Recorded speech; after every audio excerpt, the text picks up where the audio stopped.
ഇത് തന്നെ നമ്മൾ മൈക്ക് ഇങ്ങനെ പിടിക്കുകയാണെന്നുണ്ടെന്നുണ്ടെങ്കിൽ നമ്മളത് ഇവിടെ അല്ലേ,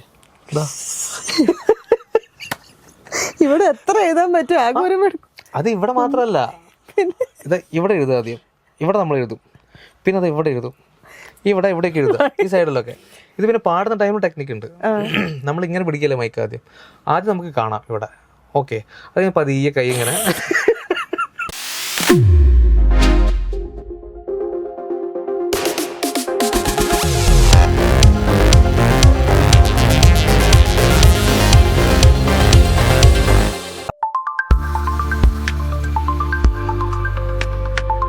ഒരു പാട്ട് പാടുക എന്ന് പറഞ്ഞാൽ അതൊരു ഇമോഷനാണ്.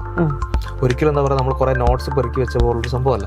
അതിൻ്റെ അകത്തൊരു എന്തോ ഒരു കഥ പറയാനുണ്ടാവും, അല്ലെങ്കിൽ ഒരു ഇമോഷൻ കൺവേ ചെയ്യാനുണ്ടാവും. നമ്മളെന്താ പറയുക, ശ്വാസം എടുക്കുന്ന ടൈമിൽ എല്ലാ വീട്ടിലും എന്താ ചെയ്യുക, ഒരു പാട്ട് നമ്മൾ പാടും കൊണ്ട് കോൺഫിഡന്റ് ആയിട്ട് തെറ്റിക്കാൻ പഠിച്ചു. പിന്നെ അത് ഇന്നലെ മയങ്ങുമ്പോൾ എങ്ങനെയാണോ നമ്മൾ സംസാരിക്കുന്നത് അതേപോലെയാണ് പാട്ടിന്റെ ഫീൽ എന്ന് പറയുന്നത്. ഇപ്പോൾ എൻ്റെ ഒരു അച്ചീവ്മെന്റ് ആയിട്ട് ഞാൻ കാണുന്നത് പല പാട്ടുകളും എനിക്ക് നന്നായിട്ട് ആസ്വദിക്കാൻ പറ്റും എന്നുള്ളതാണ് എൻ്റെ ഏറ്റവും വലിയൊരു അച്ചീവ്മെന്റ് ആയിട്ട് ഞാൻ കാണുന്നത്. പാട്ട് പാടുന്നില്ലല്ല, ഒരു മണിക്കീനാവിൻ്റെ പൊന്നിൻ ചിലം പോലെ കേട്ടുണർന്നു.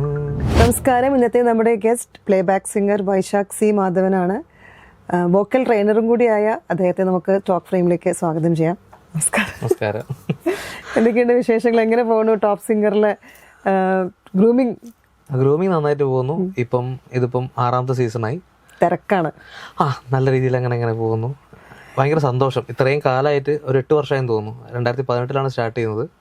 സ്റ്റാർട്ട് ചെയ്തിട്ട് ഇപ്പം സീസൺ 6 എത്തി നിൽക്കുന്നു. കുറേ കുട്ടികളെ പഠിപ്പിച്ചു. ഭയങ്കര സന്തോഷം. ആ കുട്ടികളൊക്കെ നമ്മളെ ടോപ്പ് സിംഗർ കഴിഞ്ഞിട്ടാണെങ്കിലും വേറെ പല ചാനലുകളിലും പോയി ഹിന്ദിയിൽ വരെ പോകുന്നു. അത് നമ്മളുടെ കുട്ടികളാണല്ലോ, അല്ലെങ്കിൽ അവരുടെ ജേർണിയുടെ ഒരു പാർട്ടാവാൻ പറ്റി എന്നുള്ളത് അത്ര ഉള്ളൂ. അല്ലാണ്ട് നമ്മളാണല്ലോ എന്നുള്ളതല്ല, അവരുടെ ജേർണിയിൽ ഒരു പാർട്ടാവാൻ കഴിഞ്ഞല്ലോ എന്നുള്ളതിൻ്റെ അകത്ത് ഒരുപാട് അഭിമാനമുണ്ട്. മ്യൂസിക്കൽ വൈഫ്സിന്റെയും ഇടയ്ക്ക് 2-3 സീസൺ ഞാനത് മ്യൂസിക്കൽ വൈഫിലും ഞാൻ ചെയ്തിട്ടുണ്ടായിരുന്നു. അവരുടെ ഈ ഗ്രൂമിങ്ങിലോട്ട് എങ്ങനെയാണ് വന്നത്? ഗ്രൂമിങ്ങിലേക്ക് വന്നത് ആക്ച്വലി 2015 ഞാൻ ഈ റിയാലിറ്റി ഷോ എന്നാണ് ഞാൻ ആദ്യം വരുന്നത്. 2013 ഞാൻ ഇന്ത്യൻ വോയിസിൽ മഴവിൽ മനോരമയിലുണ്ടായിരുന്ന ഒരു റിയാലിറ്റി ഷോ ആയിരുന്നു. അപ്പോൾ അത് കഴിഞ്ഞതിന് ശേഷം എന്താ പറയുക, കുറച്ച് പ്രോഗ്രാംസും കാര്യങ്ങളൊക്കെ ആയിട്ട് പോകുന്നു. പിന്നെ അത് കഴിഞ്ഞപ്പം നമ്മൾ ആനന്ദ് വൈദ്യനാഥൻ എന്ന് പറഞ്ഞുകൊണ്ട് നമ്മളെ ഇന്ത്യയിൽ തന്നെയുള്ളൊരു നമ്പർ 1 വോക്കൽ ട്രെയിനറാണ്. അപ്പോൾ സാറ് തമിഴ്നാട്ടിലൊരു ഇൻസ്റ്റിറ്റ്യൂട്ട് സ്റ്റാർട്ട് ചെയ്തു. അപ്പോൾ അവിടെ അത് പഠിപ്പിക്കുന്ന പറഞ്ഞാൽ ഫിലിം സോങ്സ് ആണ് പഠിപ്പിക്കുന്നത്. ഫിലിം സോങ് അത് എങ്ങനെ പാടണം എന്നുള്ള കാര്യങ്ങളൊക്കെയാണ് അവിടെ പഠിപ്പിക്കുന്നത്. അപ്പം എനിക്കാണെങ്കിൽ തമിഴ് വലിയ വശമല്ല. അപ്പോൾ തമിഴ് നമുക്ക് കുറച്ച് സിനിമ കണ്ടതിൻ്റെ കുറച്ച് കാര്യങ്ങൾ മാത്രമേ ഉള്ളൂ. അപ്പോൾ അവിടെ ചെന്ന ദിവസം തന്നെ സാറ് എൻ്റെ അടുത്ത് കുറച്ച് പാട്ട് പാടാൻ പറഞ്ഞു. അപ്പോൾ പഴയ പാട്ടുകളാണ് സാറ് ചോദിച്ചത്. അപ്പോൾ എനിക്ക് അറിയാവുന്നതും പഴയ പാട്ടുകളാണ്. അപ്പോൾ കുറച്ച് പാട്ടുകളൊക്കെ പാടി കൊടുത്തപ്പോൾ സാറ് പറഞ്ഞു, ഓക്കെ ഇന്ന് തന്നെ ജോയിൻ ചെയ്തോളൂ എന്ന് പറഞ്ഞാൽ എന്താ പഠിപ്പിക്കേണ്ടത് എനിക്കറിയാൻ പാടില്ല. അപ്പോൾ സാറ് പറഞ്ഞു, ഓക്കെ ചിന്ന ചിന്ന ആസെ അത് പഠിപ്പിക്കുന്നു. അങ്ങനെ അത് പഠിപ്പിച്ചു. ട്യൂണ് മാത്രം ജസ്റ്റ് ഞാനത് പഠിപ്പിക്കുന്ന ഞാൻ എന്താ പറയാ, ആ പാട്ട് കേൾക്കുന്നു, ജസ്റ്റ് ആ ഒരു 2 ലൈൻ കേൾക്കും. 2 ലൈൻ കേട്ടിട്ട് അതേപടി തന്നെ കുട്ടികൾക്ക് അങ്ങനെ തന്നെ ട്യൂണ് പറഞ്ഞു കൊടുക്കുകയാണ്. അപ്പോൾ ആ ട്യൂണ് പഠിപ്പിച്ചു കൊടുക്കുന്ന ടൈമിൽ എനിക്ക് തന്നെ തോന്നി തുടങ്ങി, ഈ ട്യൂണ് പഠിപ്പിക്കാൻ വേണ്ടിയിട്ട് നിൽക്കേണ്ട ആവശ്യമില്ല, അതിൻ്റെ ഉള്ളിൽ എന്താണ് ആ പാട്ട് ഉദ്ദേശിക്കുന്നത്. എപ്പോഴും നമ്മൾ ഒരു പാട്ട് പാടുക എന്ന് പറഞ്ഞാൽ അതൊരു ഇമോഷനാണ്.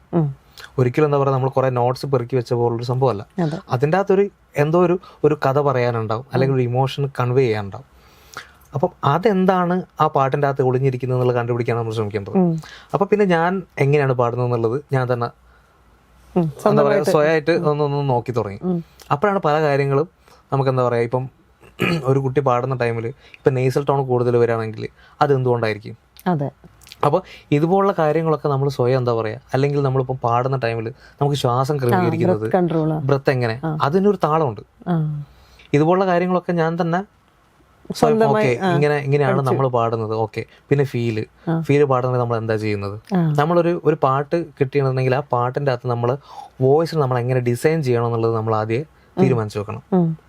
ഇപ്പോൾ ഒരു എക്സാമ്പിളിന് ഞാൻ ഇപ്പോൾ നമ്മൾ എത്ര നേരമായി ഞാൻ കാത്തു കാത്തു നിൽപ്പു ഒന്നിങ്ങു നോക്കുമോ വാർത്തിങ്കളേ. ഇത് നമ്മൾ പാടുന്ന ടൈമിൽ, ഇതിപ്പോൾ നോർമലി ഞാൻ പാടിയതാണ്, ഇതിൽ നമുക്ക് നേരത്തെ ആലോചിച്ച് വെക്കാം എവിടെയൊക്കെ എന്തൊക്കെ ചെയ്യണമെന്നുള്ളത്.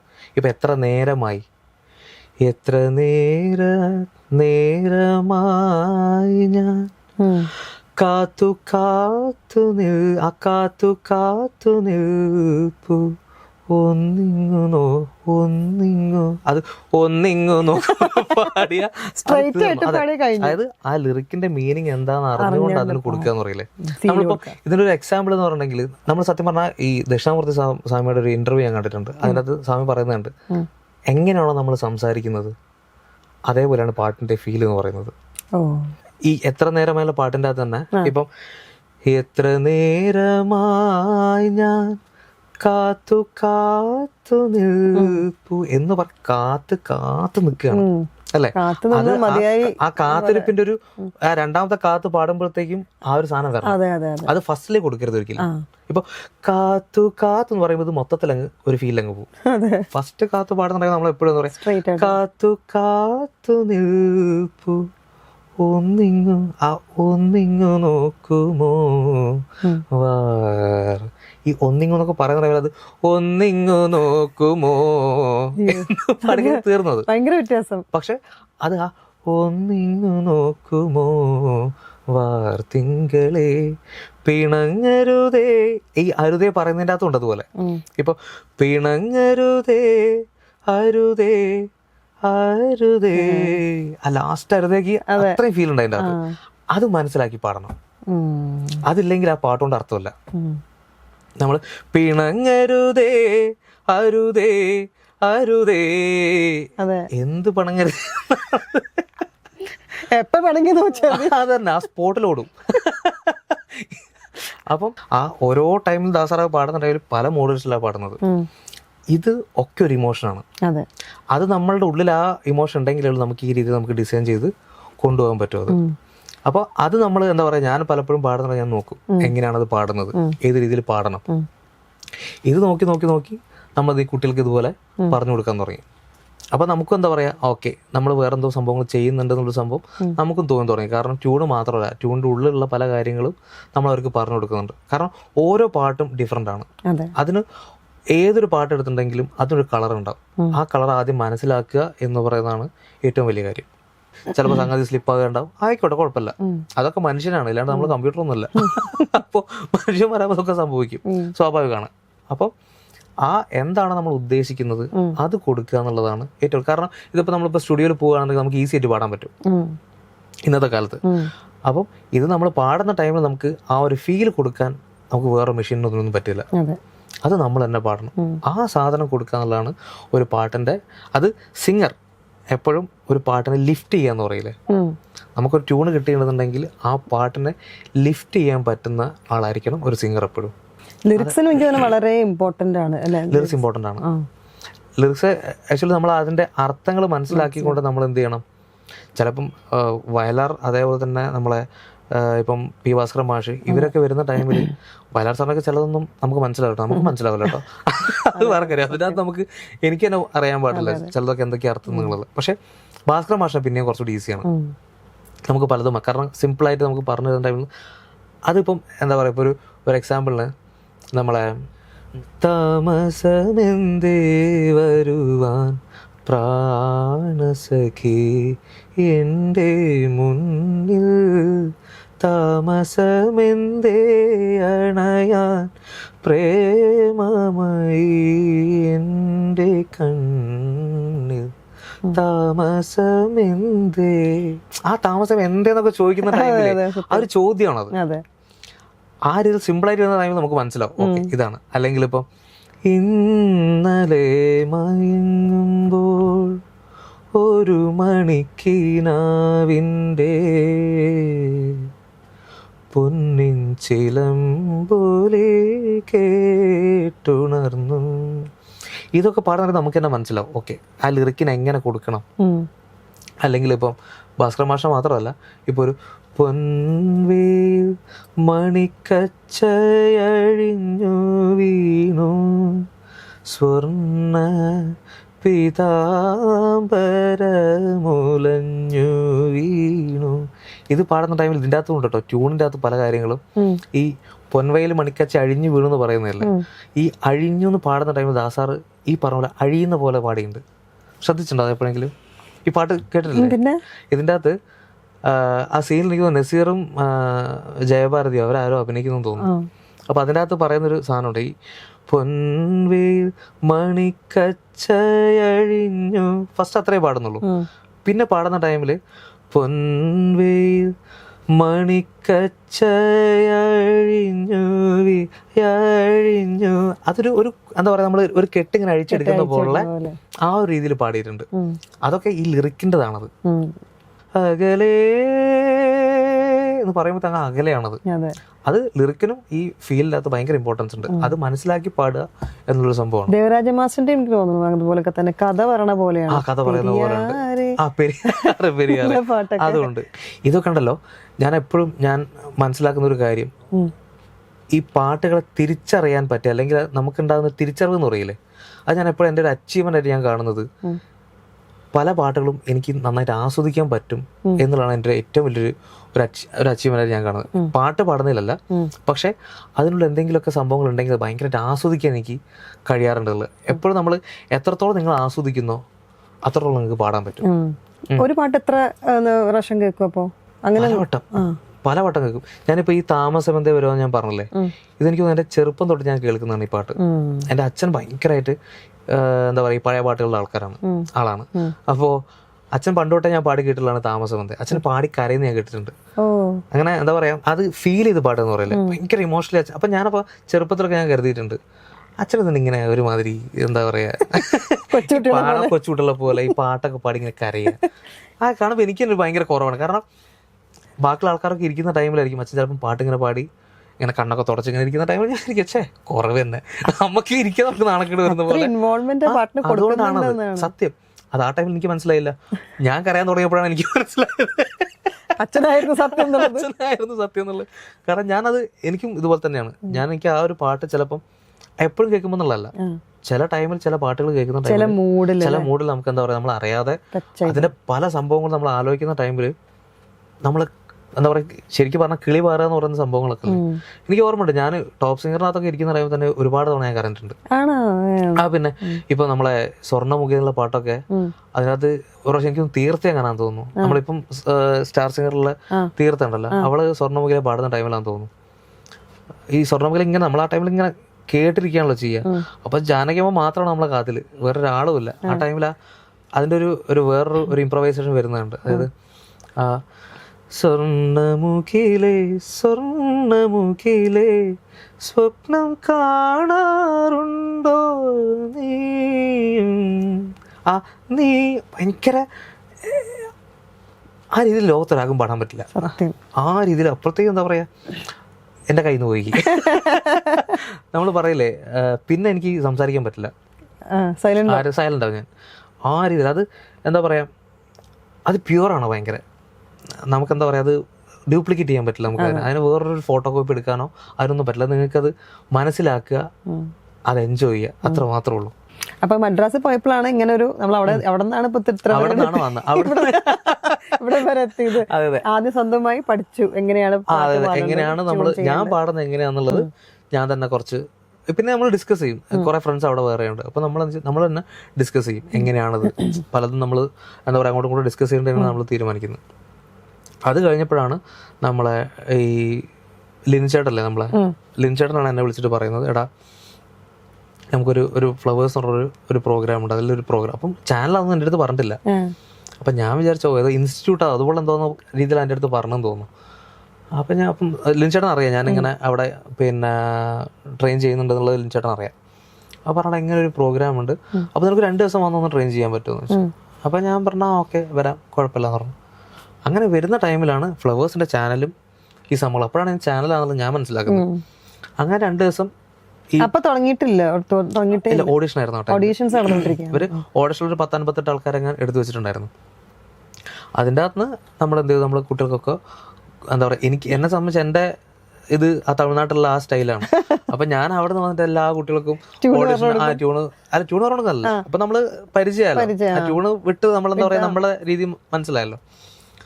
അവർക്ക് ആ പാട്ട് പറഞ്ഞു കൊടുക്കും, മക്കളെ ഇത് ഇങ്ങനെയാണ് പാടേണ്ടത്, ഇത് ഈ രീതിയിലാണ്, ഇതിൻ്റെ ഇമോഷൻ ഇങ്ങനെയാണ് കിടക്കുന്നത്, കാര്യങ്ങളൊക്കെ പറയും. അപ്പോൾ നമുക്ക് 58 കുട്ടികളുകൊണ്ട് നമുക്ക് എന്തോ 2 ദിവസം കൊണ്ട് നമുക്ക് അധികം പെട്ടെന്ന് തീർക്കാൻ പറ്റില്ല. അപ്പോൾ കുറച്ച് ഓരോ കുട്ടി വെച്ചിട്ടാണ് അന്നും വരിക. 58 ഞാനും അതുപോലെ തന്നെ ഒരു നമ്മളെ ഭീമൽ പങ്കജ് എന്ന് പറഞ്ഞൊരു ചേട്ടനുണ്ട്. ഞങ്ങൾ 2 ആൾക്കാരായിരുന്നു ആദ്യം ഉണ്ടായിരുന്നത്. അതിൽ ഞങ്ങൾ ഈ 2 ദിവസം കൊണ്ട് ഈ കുട്ടികളൊക്കെ കംപ്ലീറ്റ് ഗ്രൂമിങ് എടുത്ത് അവർ പോയി സ്റ്റേജിൽ പോയി പാടി. അങ്ങനെയാണ് ഫസ്റ്റ് സീസൺ. അവിടെ നിന്ന് ആ 2 ദിവസം എന്ന് പറഞ്ഞ് വന്നതാണ് ഇപ്പോഴും 8 കൊല്ലായി. ചെറിയ കാലയളവ്. പക്ഷേ ഒരു ഫാമിലിയാണത്. നമ്മൾ പറയില്ല, അത്രയും കംഫർട്ടബിൾ ആയി അവിടെ. അതുകൊണ്ടായിരിക്കുമല്ലോ 8 വർഷം കണ്ടിന്യൂസ് ആയിട്ട് അവിടെ തന്നെ അത് പിന്നെ അവർക്ക് എന്നെ മടുത്തിട്ടില്ലാന്ന് തോന്നുന്നു. നല്ല ആൾക്കാരെ അവർ വിടാൻ ഉദ്ദേശിച്ചിട്ടില്ല എന്ന് പറയാം. അതല്ല, നമ്മളെ എന്താ പറയാ, നമ്മൾ പറയില്ല ഇത്രയും കൊല്ലം ഒരു സ്ഥലത്ത് വർക്ക് ചെയ്യുന്ന ടൈമിൽ നോർമലി നമുക്കൊരു ബോറടി അതുപോലെ എന്തെങ്കിലും വരാം. പക്ഷെ അങ്ങനെ ഒരു ബോറടി തോന്നിയിട്ടില്ല ഇതുവരെ. കാരണം ഒന്നാമത് പുതിയ കുട്ടികൾ വരുന്നു, പുതിയ ടാലന്റ്സിനെ കാണുമല്ലോ. അതെ അതെ. പിന്നെ അവരെടുത്ത് കുറെ കാര്യങ്ങളുണ്ടാവും, നമുക്ക് അവരെടുത്ത് ഒരുപാട് കാര്യങ്ങൾ പഠിക്കാനുണ്ടാവും. ഞാനൊക്കെ ചിലപ്പോൾ വിചാരിക്കലുണ്ട്, ചില കുട്ടികളൊക്കെ ചില പാടുന്ന സ്റ്റേജിൽ ലൈവ് പാടണം, ഇതൊക്കെ ലൈവ് ഒറ്റ അടിക്കല. ചില പാട്ടുകളൊക്കെ പാടുന്നത് ഞാൻ ഓ ഞാനൊക്കെ പറഞ്ഞ പാട്ട് എടുക്കുക പോലും ഇല്ല. അത്രേ ഉള്ളൂ. ഞാൻ അവിടെ തന്നെ പറയാറുണ്ട്, ഞാൻ പറയും മക്കളെ നിങ്ങൾ ഈ എടുക്കുന്ന പാട്ടൊന്നും ഞാനായിരുന്നു കോമ്പറ്റീഷനിലെങ്കിൽ ഞാൻ എടുക്കുകയില്ല, ഞാൻ സേഫ്. കുട്ടികളെ നോക്കിയിട്ടാണോ അത് അവരാണോ പാട്ട് സെലക്ട് ചെയ്ത് കൊണ്ടുവരിക? അതോ അവർക്ക് അവരെന്താ വെച്ചിട്ടുണ്ടെങ്കിൽ അവര് ഇപ്പൊ നമ്മൾ റൗണ്ട്സ് കൊടുക്കുന്ന ടൈമിൽ അവർ കുറെ പാട്ടുകൾ ഓപ്ഷൻസ് അയക്കും, അതിൽ നിന്ന് എടുത്ത് ചൂസ് ചെയ്ത് കൊടുക്കും. ആ രീതിയിൽ അത് കുറെ പാട്ടുകൾ അവരയക്കും, അവർക്ക് കംഫർട്ടബിൾ ആയിട്ടുള്ള പാട്ടുകൾ അവരയക്കും. പിന്നെ അതിന്റെ കൂട്ടത്തിൽ അവർക്ക് എന്താ പറയാ പറ്റുന്ന ഏതെങ്കിലും പാട്ടുകൾ നോക്കിയിട്ട് അവർക്ക് ഇവിടെ നിന്ന് ചൂസ് ചെയ്ത് കൊടുക്കുക. ചിലര് അവർക്ക് പറ്റാത്ത പാട്ട് പോലും അയക്കും. അപ്പൊ അതൊക്കെ എങ്ങനെയാണ്? നമ്മൾ കൊടുക്കൂലല്ലോ, കൊടുക്കൂല അവർക്ക്. കാരണം നമുക്കറിയാലോ ഒരു കുട്ടി ഫസ്റ്റ് ഒരു എന്താ പറയാ ഓഡിഷൻ വന്ന് പാടുന്ന നമുക്ക് മനസ്സിലാവും കുട്ടിയുടെ ഒരു കാലിബർ എത്രത്തോളം ഉണ്ട്. അപ്പൊ ഓരോ പാട്ട് കേൾക്കുന്ന നമുക്കറിയാം ഈ പാട്ടിന്റെ അകത്ത് എന്തൊക്കെ ഉണ്ടാവും എന്നുള്ളത്. അപ്പൊ അത് ആ കുട്ടിക്ക് പാടാൻ പറ്റുന്നതല്ലാന്നുണ്ടെന്നുണ്ടെങ്കിൽ നമ്മളത് കൊടുക്കില്ല. ഇപ്പൊ ചില കുട്ടികൾക്കൊക്കെ സ്റ്റേജ് ഫിയർ ഉള്ള പിള്ളേരുണ്ടാവുമല്ലോ, സ്റ്റേജ് ഫിയർ. അതൊക്കെ എങ്ങനെയാ അവരൊക്കെ എങ്ങനെ ഹാൻഡിൽ ചെയ്യണത്? അത് സത്യം പറഞ്ഞാൽ ഞങ്ങൾക്ക് ഭയങ്കര സങ്കടമുള്ള കാര്യമാണ്. കാരണം നല്ല കഴിവുണ്ടാവും, പക്ഷെ ഈ പേടി കൊണ്ട് മാത്രം സ്റ്റേജിൽ നിൽക്കാൻ പറ്റാതെ ഔട്ടായി പോയ കുട്ടികൾ വരെയുണ്ട്. ആ പേടി ഹാൻഡിൽ ചെയ്യാൻ പറ്റാതെ. അതിന് ടിപ്സ് ഒന്നുമില്ലേ? അവരെന്നെ വിചാരിക്കണം. ഇതെന്താ അറിയാം, നമുക്ക് ഈ ധൈര്യവും കാര്യങ്ങളൊക്കെ പറഞ്ഞു കൊടുക്കുക എന്നുള്ളതേ ഉള്ളൂ. എത്ര വേണമെന്നുണ്ടെങ്കിൽ നമുക്ക് പറയാം, നിങ്ങളൊന്നും പേടിക്കേണ്ട ആവശ്യമില്ല. ഞാൻ പറയും നിങ്ങളൊന്നും വേണ്ട, എക്സാമ്പിൾ നിങ്ങൾ എന്നെ കണ്ടുപിടിച്ചു എന്ന് പറയും. ഞാൻ തന്നെ നിങ്ങളുടെ അത് നല്ല എക്സാമ്പിളാണ്. കാരണം ആ ഒരു സാധനം വെച്ച് നിങ്ങൾ പാടും, നിങ്ങൾ വേറെ ഒന്നും ചിന്തിക്കേണ്ടെന്ന് പറഞ്ഞാൽ പോലും കുട്ടികളല്ലേ, അവരെ സംബന്ധിച്ച് മാർക്കും അതുപോലുള്ള കാര്യങ്ങളൊക്കെ ഭയങ്കരമായിട്ട് അവരെ മനസ്സിലുണ്ടാവും. ഇപ്പൊ ഒരു കുട്ടിക്ക് ഒരു 100 കിട്ടിയാൽ എനിക്കും 100 കിട്ടണം എന്നുള്ള ആഗ്രഹമായിരിക്കും അവർക്ക് ഉണ്ടാകും. നമ്മളത് എത്ര നിങ്ങൾ മാർക്കൊന്നും നോക്കണ്ട എന്ന് പറഞ്ഞാലും അവരുടെ ഉള്ളിൻ്റെ ഒരു കോമ്പറ്റീഷൻ ആണല്ലോ. അത് പിന്നെ അവർക്ക് മാർക്കിന്റെ ലെവലല്ലേ അവരവിടെ നിൽക്കണത്. ഞാൻ അവരടുത്ത് പറയണം, മക്കളെ എനിക്ക് നിങ്ങൾ 100 മേടിക്കണമെന്ന് എനിക്ക് ഒരു നിർബന്ധമില്ല. പക്ഷെ അവർക്ക് നിർബന്ധമാണ്, അവർക്ക് പാരന്റ്സിനും നിർബന്ധമാണ് 100 കിട്ടണം എന്നുള്ളത്. ഒരു രീതിയിൽ പ്രഷർ കൊടുക്കണം.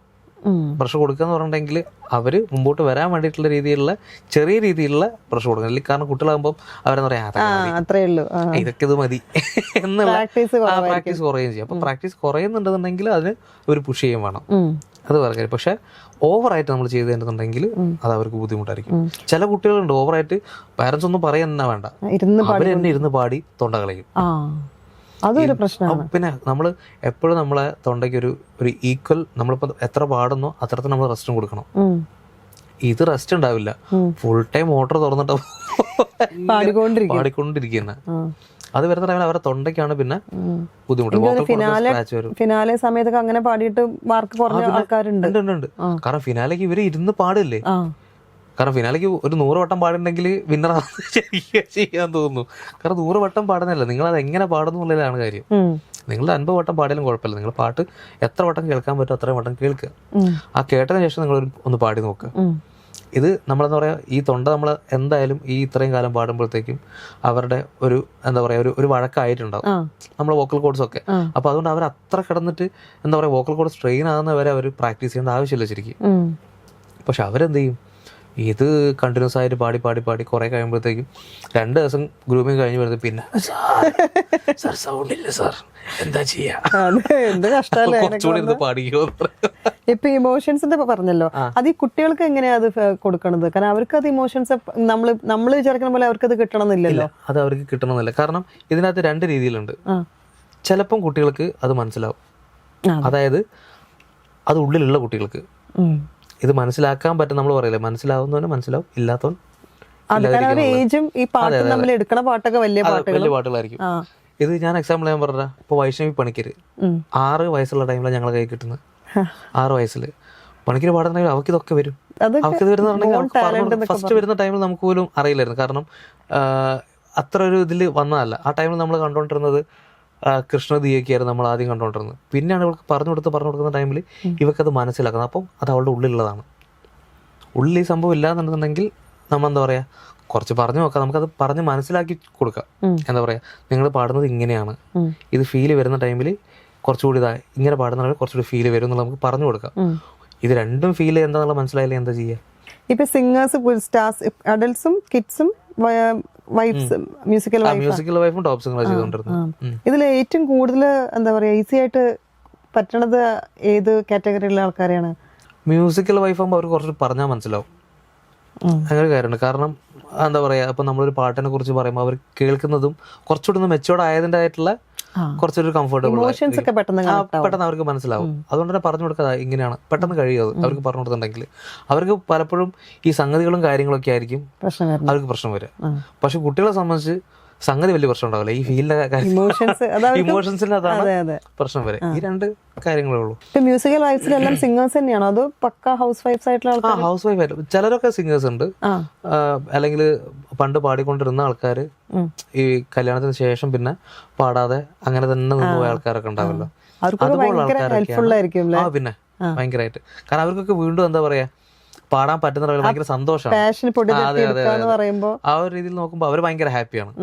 ഈ പ്ലേ ബാക്ക് സിംഗിലോട്ട് എപ്പോഴാണ് വന്നത്? പ്ലേ ബാക്ക് സിംഗിലോട്ട് ആദ്യം വന്ന ഞാൻ ഇന്ത്യൻ വോയിസിൽ പങ്കെടുക്കായിരുന്നു. ഞാൻ റിയാലിറ്റി ഷോയിലോ അതിൽ വന്ന ടൈമില് അതിലോട്ട് എങ്ങനെ വന്നു? അതിലോട്ട് വന്നത് ഞാൻ നിക്കക്കളിയില്ലാതെ വന്നതാ. കാരണം ഞാൻ എഞ്ചിനീയറിംഗ് ആണ് പഠിച്ചത്, കുസാറ്റിലായിരുന്നു പഠിച്ചത്. അപ്പൊ എഞ്ചിനീയറിംഗ് കിട്ടിയപ്പം ഈ സോഫ്റ്റ്വെയർ എഞ്ചിനീയർ ആണെന്നുള്ള ഭയങ്കര ആഗ്രഹമായിരുന്നു. അവിടെ ചെന്ന് പെട്ടതിന് ശേഷം പിന്നെ അതൊക്കെ അങ്ങോട്ട് പെട്ടിയിലാക്കി. പിന്നെ ലാസ്റ്റ് ഫൈനൽ ഇയർ ആയ ടൈമിൽ ഞങ്ങളെ കോളേജിൽ ഒരു ആർട്സ് ക്ലബ്ബ് ഉണ്ടായിരുന്നു. ആർട്സ് ക്ലബിന്റെ ആഭിമുഖ്യത്തിൽ നമ്മളെന്താ പറയാ പിന്നെ ഒരു ആൽബം തയ്യാറാക്കി. നമ്മളവിടെ മായാത്ത ഓർമ്മകൾ എന്ന് പറഞ്ഞ കോളേജിൽ ആൽബം. 2011. Fourth year. അത് കഴിഞ്ഞ് എഞ്ചിനീയറിംഗ് കഴിഞ്ഞതിന് ശേഷം പിന്നെ വീട്ടില് നാട്ടില് നക്കക്കള്ളി ജോലി പ്രശ്നങ്ങളൊക്കെ നിൽക്കുന്ന ടൈമിലാണ് ഞാൻ ഇന്ത്യൻ വോയിസ് ഞാൻ കണ്ടിട്ടുണ്ട്. സിയാദിന്റെ പാട്ട് എനിക്ക് ഭയങ്കര ഇഷ്ടമായിരുന്നു. അപ്പോ അവന്റെ പാട്ട് മാത്രമേ ഞാനായിരുന്നു കേട്ടിട്ടുള്ളൂ. അപ്പൊ അങ്ങനെ നോക്കുന്ന ടൈമിൽ ഈ മനോരമയിൽ പരസ്യം കണ്ടു, ഇങ്ങനെ ഇന്ത്യൻ വോയിസിൽ അടുത്ത സീസൺ സ്റ്റാർട്ട് ചെയ്യുന്നുണ്ടെന്ന് പറഞ്ഞുകൊണ്ട് അങ്ങനെ അതിൽ കൊടുത്ത ടൈമിൽ എന്തോ ആരുടെയോ ഭാഗ്യത്തിനോ അതോ എന്തിനാ അറിയില്ല, എനിക്ക് ആ ലാസ്റ്റ് ഞങ്ങൾ 30 കണ്ടസ്റ്റൻസ് ഉണ്ടായിരുന്നു. അതിനകത്ത് 30ൻ്റെ അകത്ത് ഒരാളായിട്ട് ഞാനും അതിൻ്റെ അകത്ത് വന്നു. എൻ്റെ ഈ സ്വഭാവം ഭയങ്കര മടിയാണ്, പാട്ട് പഠിക്കില്ല തീരെ, പ്രത്യേകിച്ച് ലിറിക്സ്. അതുകൊണ്ട് എനിക്ക് കോൺഫിഡൻസ് ഉണ്ടാവില്ല സ്റ്റേജിൽ കയറാൻ. അപ്പം ലിറിക്സ് എന്തെങ്കിലുമൊക്കെ ഫസ്റ്റ് പാട്ട് തന്നെ ഞാൻ ലിറിക്സ് തെറ്റിച്ചിട്ടുണ്ട്. ഫസ്റ്റ് പാട്ട് ഇന്ത്യൻ വോയിസ് സ്റ്റാർട്ട് ചെയ്യുന്ന ഫസ്റ്റ് എപ്പിസോഡിൽ 2ാമത്തെ പാട്ടായിരുന്നു എൻ്റെത്.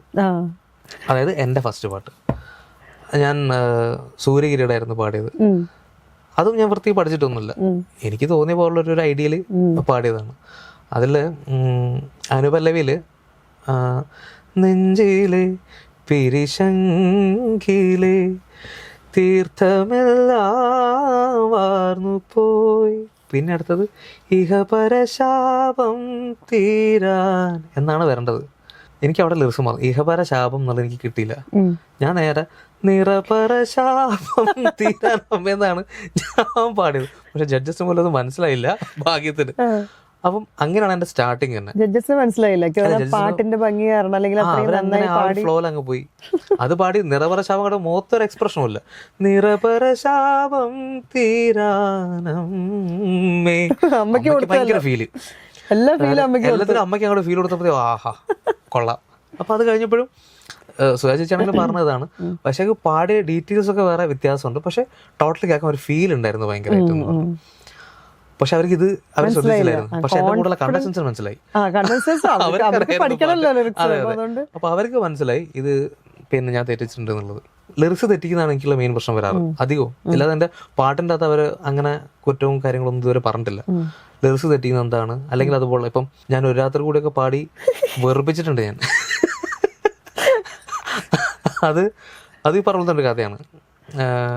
ഞാനത് ഒരു രാത്രി കൂടി ഫസ്റ്റ് പല്ലവി പാടി, അടുത്ത ചിത്ര ചില പോർഷൻ മാത്രം പാടി ഞാൻ ഒരു പാട്ട് ഒരു രാത്രി കൂടിയിലേക്ക് നേരെ കയറി പല്ലവിയിലേക്ക്. ചരണം വിട്ടല്ല, മീൻസ് ചരണം അല്ലത്, അനുപല്ലവി തന്നെയാണ് സംഭവം. അനുപല്ലവിന്റെ അകത്ത് 2 പോർഷനാണുള്ളത്. ഒരു പോർഷൻ പാടി ഞാൻ നേരെ പല്ലവിയിലോട്ട് പോയി. പല്ലവിയിലോട്ട് പോയി കഴിഞ്ഞപ്പോഴത്തേക്ക് എന്റെ മനസ്സിൽ വീണ്ടും ഇത് ബാക്കി പാടണം. കാരണം ഓർക്കസ്ട്രയ്ക്ക് ഇത് അറിയില്ല, കാരണം എന്റെ മനസ്സിൽ എന്താ പോകുന്നുള്ളത് സുശാന്ത് ഏട്ടനും ടീമിനും അറിയില്ല. അവരടുത്ത് ഞാൻ പാടുന്നു, ഞാൻ വീണ്ടും അനുപല്ലവി പാടുന്നു. അവരെ മനസ്സിൽ ഞാൻ ചരണം പാടി നിർത്താൻ പോവാണ്. ഞാൻ അനുപല്ലവി പാടി നിർത്തിയപ്പോഴത്തേക്കും സുശാന്ത് ഏട്ടനും ടീമും ഒക്കെ പെട്ടിയും എല്ലാം പാക്ക് ചെയ്തിരിക്കുകയാണ്. ഞാനപ്പത്തേ ഇവിടെ തുടങ്ങിയോ കൈനെ കൊണ്ട് ആക്ഷനാണ്. ആക്ഷൻ കണ്ടപ്പോഴത്തേക്ക് സുശാന്തൻ മനസ്സിലായി ഇതെന്താ സംഭവം എന്നുള്ളത്. സുശാന്തൻ പിന്നെ എന്തോ ആരുടെയോ ബാക്കി തരും സുശാന്തൻ അപ്പം തോന്നി ഓക്കെ വായിക്കാന്നുള്ളത്. അപ്പൊ പുള്ളി വായിച്ചപ്പോൾ ഞാൻ എന്ത് ചെയ്തു, അടുത്തത് പാടി അങ്ങനെ പാടിപ്പോയി കംപ്ലീറ്റ് ചെയ്തു. കംപ്ലീറ്റ് ചെയ്തപ്പോൾ 10 മിനിറ്റോളം ആ പാട്ട് 6 മിനിറ്റുള്ള 10 മിനിറ്റ് പാടി. അതായത് സുജാ ചേച്ചി പറഞ്ഞ കമന്റാണ് എനിക്ക് എപ്പോഴും എന്നെ ഭയങ്കരമായിട്ട് ഞാൻ എപ്പോഴും ഓർക്കും അത്. അതുകൊണ്ടാണ് സുജാ ചേച്ചി പറഞ്ഞ ഈ പാട്ട് വിദ്യാജി കമ്പോസ് ചെയ്ത ടൈമിൽ എനിക്ക് തന്നിട്ടുണ്ടായിരുന്നു അതിൻ്റെ CD.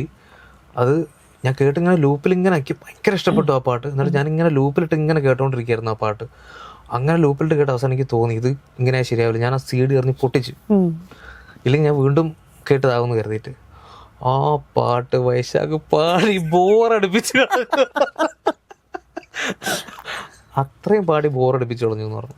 അപ്പൊ ഞാൻ അപ്പോൾ നമ്മള് താങ്ക് യു, നന്ദി, നിങ്ങളെല്ലാം സന്തോഷിച്ചല്ലോ മതി, ആ രീതിയിലുള്ള അങ്ങനെയായിരുന്നു. ആ പാട്ട് ഇപ്പോഴും കിടക്കുന്നുണ്ട് എവിടെയെങ്കിലും? അത് യൂട്യൂബിലുണ്ട്. ഉണ്ട്. അതേപോലെ വേറൊരു ഫേമസ് പാട്ട് രവീന്ദ്രൻ മാഷിന്റെ റൗണ്ടായിരുന്നു. രവീന്ദ്രൻ മാഷിന്റെ റൗണ്ടിൽ ഞാൻ പാടുന്ന മൂവന്തി താഴെ വരുന്നുള്ള പാട്ടാണ്. എനിക്ക് അതിന്റെ അനുഭവം എന്ത് കളി വെച്ചാലും കിട്ടില്ല എന്ന് പറഞ്ഞെങ്കിൽ വേർഡ് കിട്ടില്ല. എനിക്ക് ഇപ്പോഴും അറിയില്ല കേട്ടോ അത്, സോറി. കാരണം ആ എരിവയിൽ ചായും നിൻ അത് കഴിഞ്ഞിട്ട് പിന്നെ ഒരു പോക്കുണ്ട് അതിന്റെ. അത് എന്ത് കഴിച്ചാലും എനിക്ക് നാവൽ കിട്ടില്ലത്, എനിക്കത് മനസ്സിൽ നിൽക്കുന്നേയില്ല അത്. അപ്പൊ ഞാനെന്ത് ചെയ്ത് ഓക്കെ നമുക്ക് നോട്ട് ചെയ്ത് വെക്കാം എന്നൊക്കെ കരുതി ഞാൻ അവിടെ പോയി. നമുക്ക് ഇതൊക്കെ ആൾക്കാർ കണ്ടിട്ടുണ്ടെങ്കിൽ കോപ്പി അടിക്കാൻ കുറെ വഴികളുണ്ട്. നമ്മൾ മൈക്ക് പിടിക്കുന്ന ടൈമില് എന്താ പറയാ, നമ്മളിങ്ങനെയല്ലേ മൈക്ക് പിടിക്കുക, നമ്മളിങ്ങനെ കയ്യിൽ എഴുതി വെച്ചിട്ടുണ്ടെന്നുണ്ടെങ്കിൽ പെട്ടെന്ന് മനസ്സിലാവും. നമ്മൾ പാടുന്ന ടൈമിലൊക്കെ ഇങ്ങനെ നോക്കുകയാണെന്നുണ്ടെങ്കിൽ നമ്മളെ ഐ കോണ്ടാക്ട് നേരെ ഇവിടേക്ക് പോകും. അപ്പൊ എന്താ പറയാ, അത് കാണുന്ന ടൈമിൽ പെട്ടെന്ന് മനസ്സിലാവും നമ്മളെന്തോ നോക്കുന്നുണ്ടെന്നുള്ളത്. ഇത് തന്നെ നമ്മൾ മൈക്ക് ഇങ്ങനെ പിടിക്കുകയാണെന്നുണ്ടെന്നുണ്ടെങ്കിൽ നമ്മളത് ഇവിടെ അല്ലേ, ഇവിടെ എത്ര എഴുതാൻ പറ്റും, അത് ഇവിടെ മാത്രമല്ല, ഇത് ഇവിടെ എഴുതുക ആദ്യം, ഇവിടെ നമ്മൾ എഴുതും, പിന്നെ അത് ഇവിടെ എഴുതും, ഇവിടേക്ക് എഴുതുക, ഈ സൈഡിലൊക്കെ. ഇത് പിന്നെ പാടുന്ന ടൈമിൽ ടെക്നിക്ക് ഉണ്ട്. നമ്മൾ ഇങ്ങനെ പിടിക്കല്ലേ മൈക്ക് ആദ്യം നമുക്ക് കാണാം ഇവിടെ, ഓക്കെ. അത് ഞാൻ പതിയെ കൈ ഇങ്ങനെ മുദ്ര മാറിക്കൊണ്ടിരിക്കും ഓരോ ലൈനായിട്ട് ഇങ്ങനെ പോയി കഴിഞ്ഞാൽ ഇത് അവിടെ നിന്ന് കാണുന്ന ടൈമിൽ നമ്മൾ എന്താ പറയാ മൈക്കിൽ നോക്കി പാടുന്ന പോലെ ഉണ്ടാവും. പക്ഷെ പാട്ട് പാടുന്ന ടൈമിൽ നമ്മൾ ലിറിക്സ് നോക്കി ഇത് മിക്കവാറും ഒരാൾക്ക് മനസ്സിലാവില്ല ഈ സംഭവം. അല്ല ഇതിപ്പോ മനസ്സിലാവൂല എല്ലാവർക്കും. അല്ല ഇനി ഇത് ചിലപ്പോ മനസ്സിലാകും. ഇതിപ്പോ എല്ലാരും കൈന്റെ മുദ്ര മാറുന്നുണ്ടോന്നായിരിക്കും ഫസ്റ്റ് നോക്കാൻ പോകുന്നത്. ഇതുപോലൊക്കെ ഞാൻ ഈ എരിവേൽ ചായ എന്നുള്ള ഇത് പാടിയ ടൈമില് അന്ന് അത് എഴുതിയിട്ടുണ്ടായിരുന്നില്ല, അന്ന് എഴുതിയില്ല. അതിനുശേഷം നമ്മളിതൊക്കെ മനസ്സിലാവുന്നത്.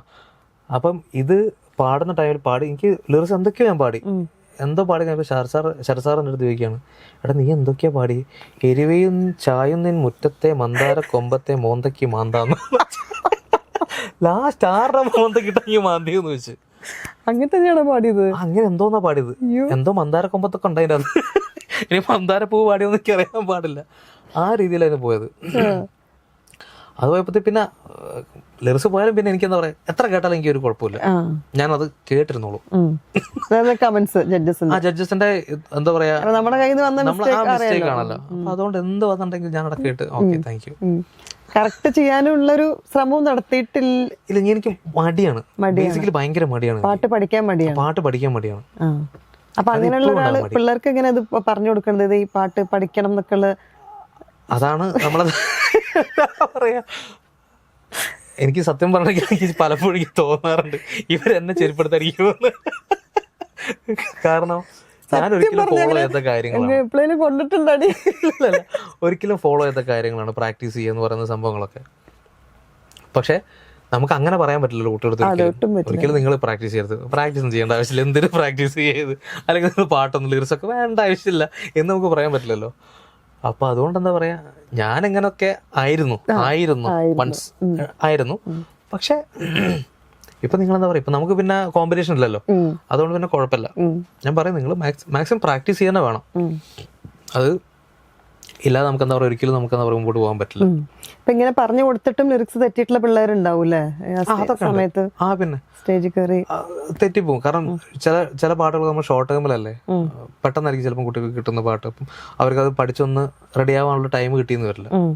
ആ ടൈമിലൊക്കെ അവര് എന്താ പറയാ ചിലപ്പം തെറ്റിപ്പോറുണ്ട്. ആ കൗശികമൊക്കെ എന്താ പറയുക തെറ്റിച്ചിട്ടുണ്ടോ, ഇഷ്ടംപോലെ തെറ്റിച്ചിട്ടുണ്ടാവനൊക്കെ. അവര് പറഞ്ഞ പോലെ പെട്ടെന്ന് എഴുതും ആ രീതിയിലാണ്. ഈ ഡിപ്രഷൻ അടിക്കുന്ന പിള്ളേരും ഉണ്ടാവുമല്ലോ, കഴിഞ്ഞ ഭയങ്കര ഡിമോട്ടിവേറ്റഡ് ആയിട്ടുള്ള അങ്ങനെയുള്ള കുട്ടികൾക്കൊക്കെ ഉള്ളൊരു എനർജി അതെന്താ അറിയോ, ഈ ഡിപ്രസ്ഡ് ആകുന്ന കുട്ടികൾ എന്ന് പറഞ്ഞെങ്കിൽ മിക്കവാറും ഈ മാർക്കിന്റെ ബേസിലായിരിക്കും. ഞാൻ എപ്പോഴും അവരുടെ അടുത്ത് പറയാറുണ്ട്, ഇത് നിങ്ങൾക്കൊരു പ്ലാറ്റ്ഫോം മാത്രമാണ്. നിങ്ങൾക്ക് ഈ ഇതിൽ 100 മാർക്ക് വാങ്ങിച്ചത് കൊണ്ട് നിങ്ങൾക്ക് ഇത് വീട്ടിൽ കൊണ്ടുപോയിട്ടൊന്നും ചെയ്യാനില്ല, കറി വെച്ച് തിന്നാനോ ഒന്നും പറ്റില്ല. ഇത് ജസ്റ്റ് നിങ്ങൾ ആ ഒരു 5 മിനിറ്റിൽ ഇത് നിങ്ങൾ എത്ര നന്നായി പാടി, നിങ്ങൾ പുറത്ത് നന്നായി പാടി എന്ന് പറഞ്ഞിട്ട് കാര്യമില്ല. നിങ്ങൾ ആ ഒരു 5 മിനിറ്റിൽ നിങ്ങൾക്ക് അവിടെ പാടാൻ പറ്റിയോ അതാണ് കാര്യം. ചിലപ്പം നിങ്ങൾ അതുവരെ ഒന്നും പാടി ഉണ്ടാകില്ല, ചിലപ്പോൾ ഒരു 5 മിനിറ്റിൽ ചിലപ്പോൾ നിങ്ങൾ അവിടുന്ന് മാജിക് ഉണ്ടാവും. അങ്ങനെ ഞാൻ കണ്ടിട്ടുണ്ട് കേട്ടോ. ഇപ്പം വൈഷ്ണവി പണിക്കരൊക്കെ തന്നെ ഈ മയിലായി പറന്നു എന്നുള്ള പാട്ടൊക്കെ, ആ പാട്ട് ഇവള് പാടുന്ന ടൈമിൽ എനിക്ക് എന്ത് കളിച്ചിട്ട് എനിക്കത് ഉള്ളിൽ കയറുന്നില്ല. നോർമലി ഇവള് പാടുന്ന ടൈമിൽ അങ്ങനെയല്ല. അപ്പം ഞാനും കരുതി ഓക്കെ, അപ്പം ഇതൊരു നമുക്ക് അത്ര ഒരു ടോപ്പ് ഉണ്ടാവില്ല, നോർമലായിരിക്കും. പക്ഷെ സ്റ്റേജിൽ വന്നപ്പോൾ ആ കുട്ടി പാടിയത് ഒരു രക്ഷയില്ലായിരുന്നു. അത് നമ്മളെ പിടുത്തം വിട്ടു പോകുന്ന പറയില്ലേ, ആ രീതിയിൽ പാടിക്കളഞ്ഞ അവള്. അതാ പറഞ്ഞ ആ സ്റ്റേജിൽ ഉണ്ടാവുന്ന ഒരു ചില മാജിക്കുകളുണ്ട്, അല്ലെങ്കിൽ ചില ഒരു ദൈവാനുഗ്രഹം. ചില കുട്ടികൾ ഉണ്ട് റിഹേഴ്സലിൽ ഗംഭീരമായിട്ട് പാടും, ഗംഭീരമായിട്ട് പാടി ജഡ്ജസ് ഒക്കെ പറയും അടിപൊളി, ഇങ്ങനെ തന്നെ പാടിയാൽ മതി, അടുത്ത ടേക്കില്ലാത്ത നേരെ കയ്യിൽ പോകും. അതാണ് നമ്മളെ ആ ഒരു ടൈമാണ്. ചിലപ്പോൾ അത് നന്നായിരിക്കും, ചിലപ്പോൾ അത് മോശമായിരിക്കും. ഈ പിള്ളേരുടെ കൂടെ ഒരു ബോണ്ടിങ് എങ്ങനെയാണ്? ഭയങ്കര സ്ട്രിക്റ്റ് ആയിട്ടാണോ അവരുടെ അടുത്ത് ഹാൻഡിൽ ചെയ്യുന്നത്, അത് ഭയങ്കര സ്മൂത്ത് ആയിട്ടാണോ? അത് സ്മൂത്ത് ആയിട്ടാണ് പോകാറുള്ളത്. അതെനിക്ക് അവരുടെ ഇന്റർവ്യൂസ് മനസ്സിലായി, ഭയങ്കര ഫ്രണ്ട്ലി. വണ്ണിലൊക്കെ എന്ന് പറഞ്ഞിട്ടുണ്ടെങ്കിൽ എനിക്ക് അത് ഞാനൊരു ചാനൽ അതൊക്കെ ഫസ്റ്റ് ടൈം അല്ലേ, അപ്പൊ അറിയില്ല നമ്മൾ എങ്ങനെയാ പിള്ളേരുടെയും സ്വഭാവം നമുക്ക് അറിയില്ലല്ലോ. അപ്പൊ അതുകൊണ്ട് ആദ്യമൊക്കെ കുറച്ചൊരു സ്ട്രിക്റ്റ് എന്നുള്ളതല്ല, എനിക്കൊന്നും ഞാൻ കുറച്ച് സംസാരിക്കാൻ ഭയങ്കര ബുദ്ധിമുട്ടുള്ള കൂട്ടത്തില്ല. എനിക്ക് തോന്നിയിട്ടില്ല, അത് പ്രിട്ടൻഡ് ചെയ്യുന്നതാണ്. കാരണം എനിക്ക് പെട്ടെന്ന് ഒരാളായിട്ട് എനിക്ക് കമ്പനി ആവാൻ പറ്റില്ല. എനിക്ക് ഒരു നമ്മൾ പറയല്ലോ ഒരു കൈൻഡ് ഓഫ് ഇൻട്രോവേർട്ട് സാധനം എനിക്കുണ്ട്. അപ്പൊ അതുകൊണ്ട് തന്നെ കുട്ടികൾ വന്ന് പരിചയപ്പെടുന്ന 1-2 ഡയലോഗിൽ തീരും എന്റെ കാര്യം. അതിന്റെ അപ്പുറത്തേക്ക് എനിക്ക് അധികം സംസാരിക്കാൻ പറ്റുകയാണെങ്കിൽ അവര് പറയും അധികമൊന്നുമില്ല. കാരണം മ്യൂസിക്കിനെ പറ്റിയാണെങ്കിൽ ഞാൻ എത്ര വേണമെങ്കിലും പറയും, അതെനിക്ക് സംസാരിക്കാൻ എനിക്ക് യാതൊരു ബുദ്ധിമുട്ടില്ല. പക്ഷെ ബാക്കി നമ്മൾ എന്താ പറയാ നോർമലി നമ്മൾ സംസാരിക്കില്ല, കാഷ്വലി നമ്മൾ സംസാരിക്കുന്ന ടൈമിൽ എനിക്ക് അധികം ഒന്നും സംസാരിക്കാൻ പറ്റില്ല. അപ്പം ആ കുട്ടികളുടെ അടുത്തൊക്കെ ഈ രീതിയിലാണ് സംസാരിക്കുക. ഏത് ക്ലാസ്സിലാണ് പഠിക്കുന്നത്, ആ ഓക്കെ, ഏത് സ്കൂളിലാണ് പഠിക്കുന്നത്, കഴിഞ്ഞു, വീട്ടിലെവിടെ എവിടെയാ വീട്, ഓക്കെ, എന്താ വീട്ടിലാരൊക്കെ ഉണ്ട്, കഴിഞ്ഞു, തീർന്നു. പിന്നെ അടുത്ത ചോദ്യമല്ല. പക്ഷെ എന്താ പറയാ എനിക്ക് ആ ഒരു കംഫർട്ട് സ്പേസിലേക്ക് വന്നു കഴിഞ്ഞാൽ പിന്നെ ഞാൻ ഓക്കെയാണ്. അതിന് കുറച്ച് ടൈം എടുക്കും എനിക്ക് ആ ഒരു കംഫർട്ട് സ്പേസിലേക്ക് എത്താൻ വേണ്ടിയിട്ട്. അപ്പൊ അവര് ഒരു 5-6 മാസമൊക്കെ കഴിഞ്ഞപ്പോഴത്തേക്കും അവരായിട്ട് അങ്ങ് ഓക്കെ. പിന്നെ രണ്ട് കൊല്ലം ഉണ്ടായിരുന്നു അവർ സീസൺ 1 സീസൺ 1 സീസൺ 2 2 കൊല്ലം വെച്ചിട്ടുണ്ടായിരുന്നു. അപ്പൊ പിന്നെ അവരൊക്കെ പിന്നെ ഭയങ്കര കമ്പനി. പിന്നെ സീസൺ 3 ഒക്കെ ആയപ്പോഴാണ് നമ്മൾ കുറച്ച് ഷോർട്ട് ആയത്, 1 ഇയർ അത്രേ ഉണ്ടായിരുന്നുള്ളൂ. ഓരോ ബാച്ച് പിള്ളേര് പോകുമ്പോഴൊക്കെ ഭയങ്കര മിസ്സിംഗ് പരിപാടികളൊക്കെ അത് എനിക്ക് ഫസ്റ്റില് സെക്കൻഡിലൊക്കെ എനിക്ക് ഭയങ്കര ബുദ്ധിമുട്ടായിരുന്നു. അത്ര അറ്റാച്ച്ഡ് ആയിട്ടുള്ള കുട്ടികളായിരിക്കും. 2 കൊല്ലാണ് അവർ കൂടെ നിൽക്കുന്നത്. കൂടെ പറഞ്ഞ തന്നെയാണ് നിൽക്കുന്നത്. അത് മാത്രമല്ല അവരെല്ലാ മാനറിസും നമുക്ക് അറിയാം. അതെ സത്യം. അതും നമുക്ക് കോമ്പറ്റീഷൻ മാത്രമല്ല ആ ടൈമിൽ ഉണ്ടായിരുന്നു, ഇവന്റും കാര്യങ്ങളൊക്കെ വന്നിട്ട് ഫുൾ ടൈം അവിടെ തന്നെ ആയിരിക്കും. ഫ്ലോറിൽ ഓരോ പാട്ട്, മക്കളെ ഇത് പഠിക്കുക, അത് പഠിക്കുക, ഇത് പഠിക്കുക, കോറസ് നോക്ക് എന്നും പറഞ്ഞുകൊണ്ട് ഇങ്ങനെ ഇവിടെ പറഞ്ഞാൽ തന്നെ ആയിരിക്കും ഉണ്ടാവുക. അപ്പോൾ അവർ പോകുന്ന ടൈമിൽ എനിക്ക് സത്യം പറഞ്ഞാൽ ഒരു വിഷമമുണ്ട്. സീസൺ 1ഉം 2ഉം പോയ ടൈമിൽ ഭയങ്കര ഒരു വിഷമമായിരുന്നു.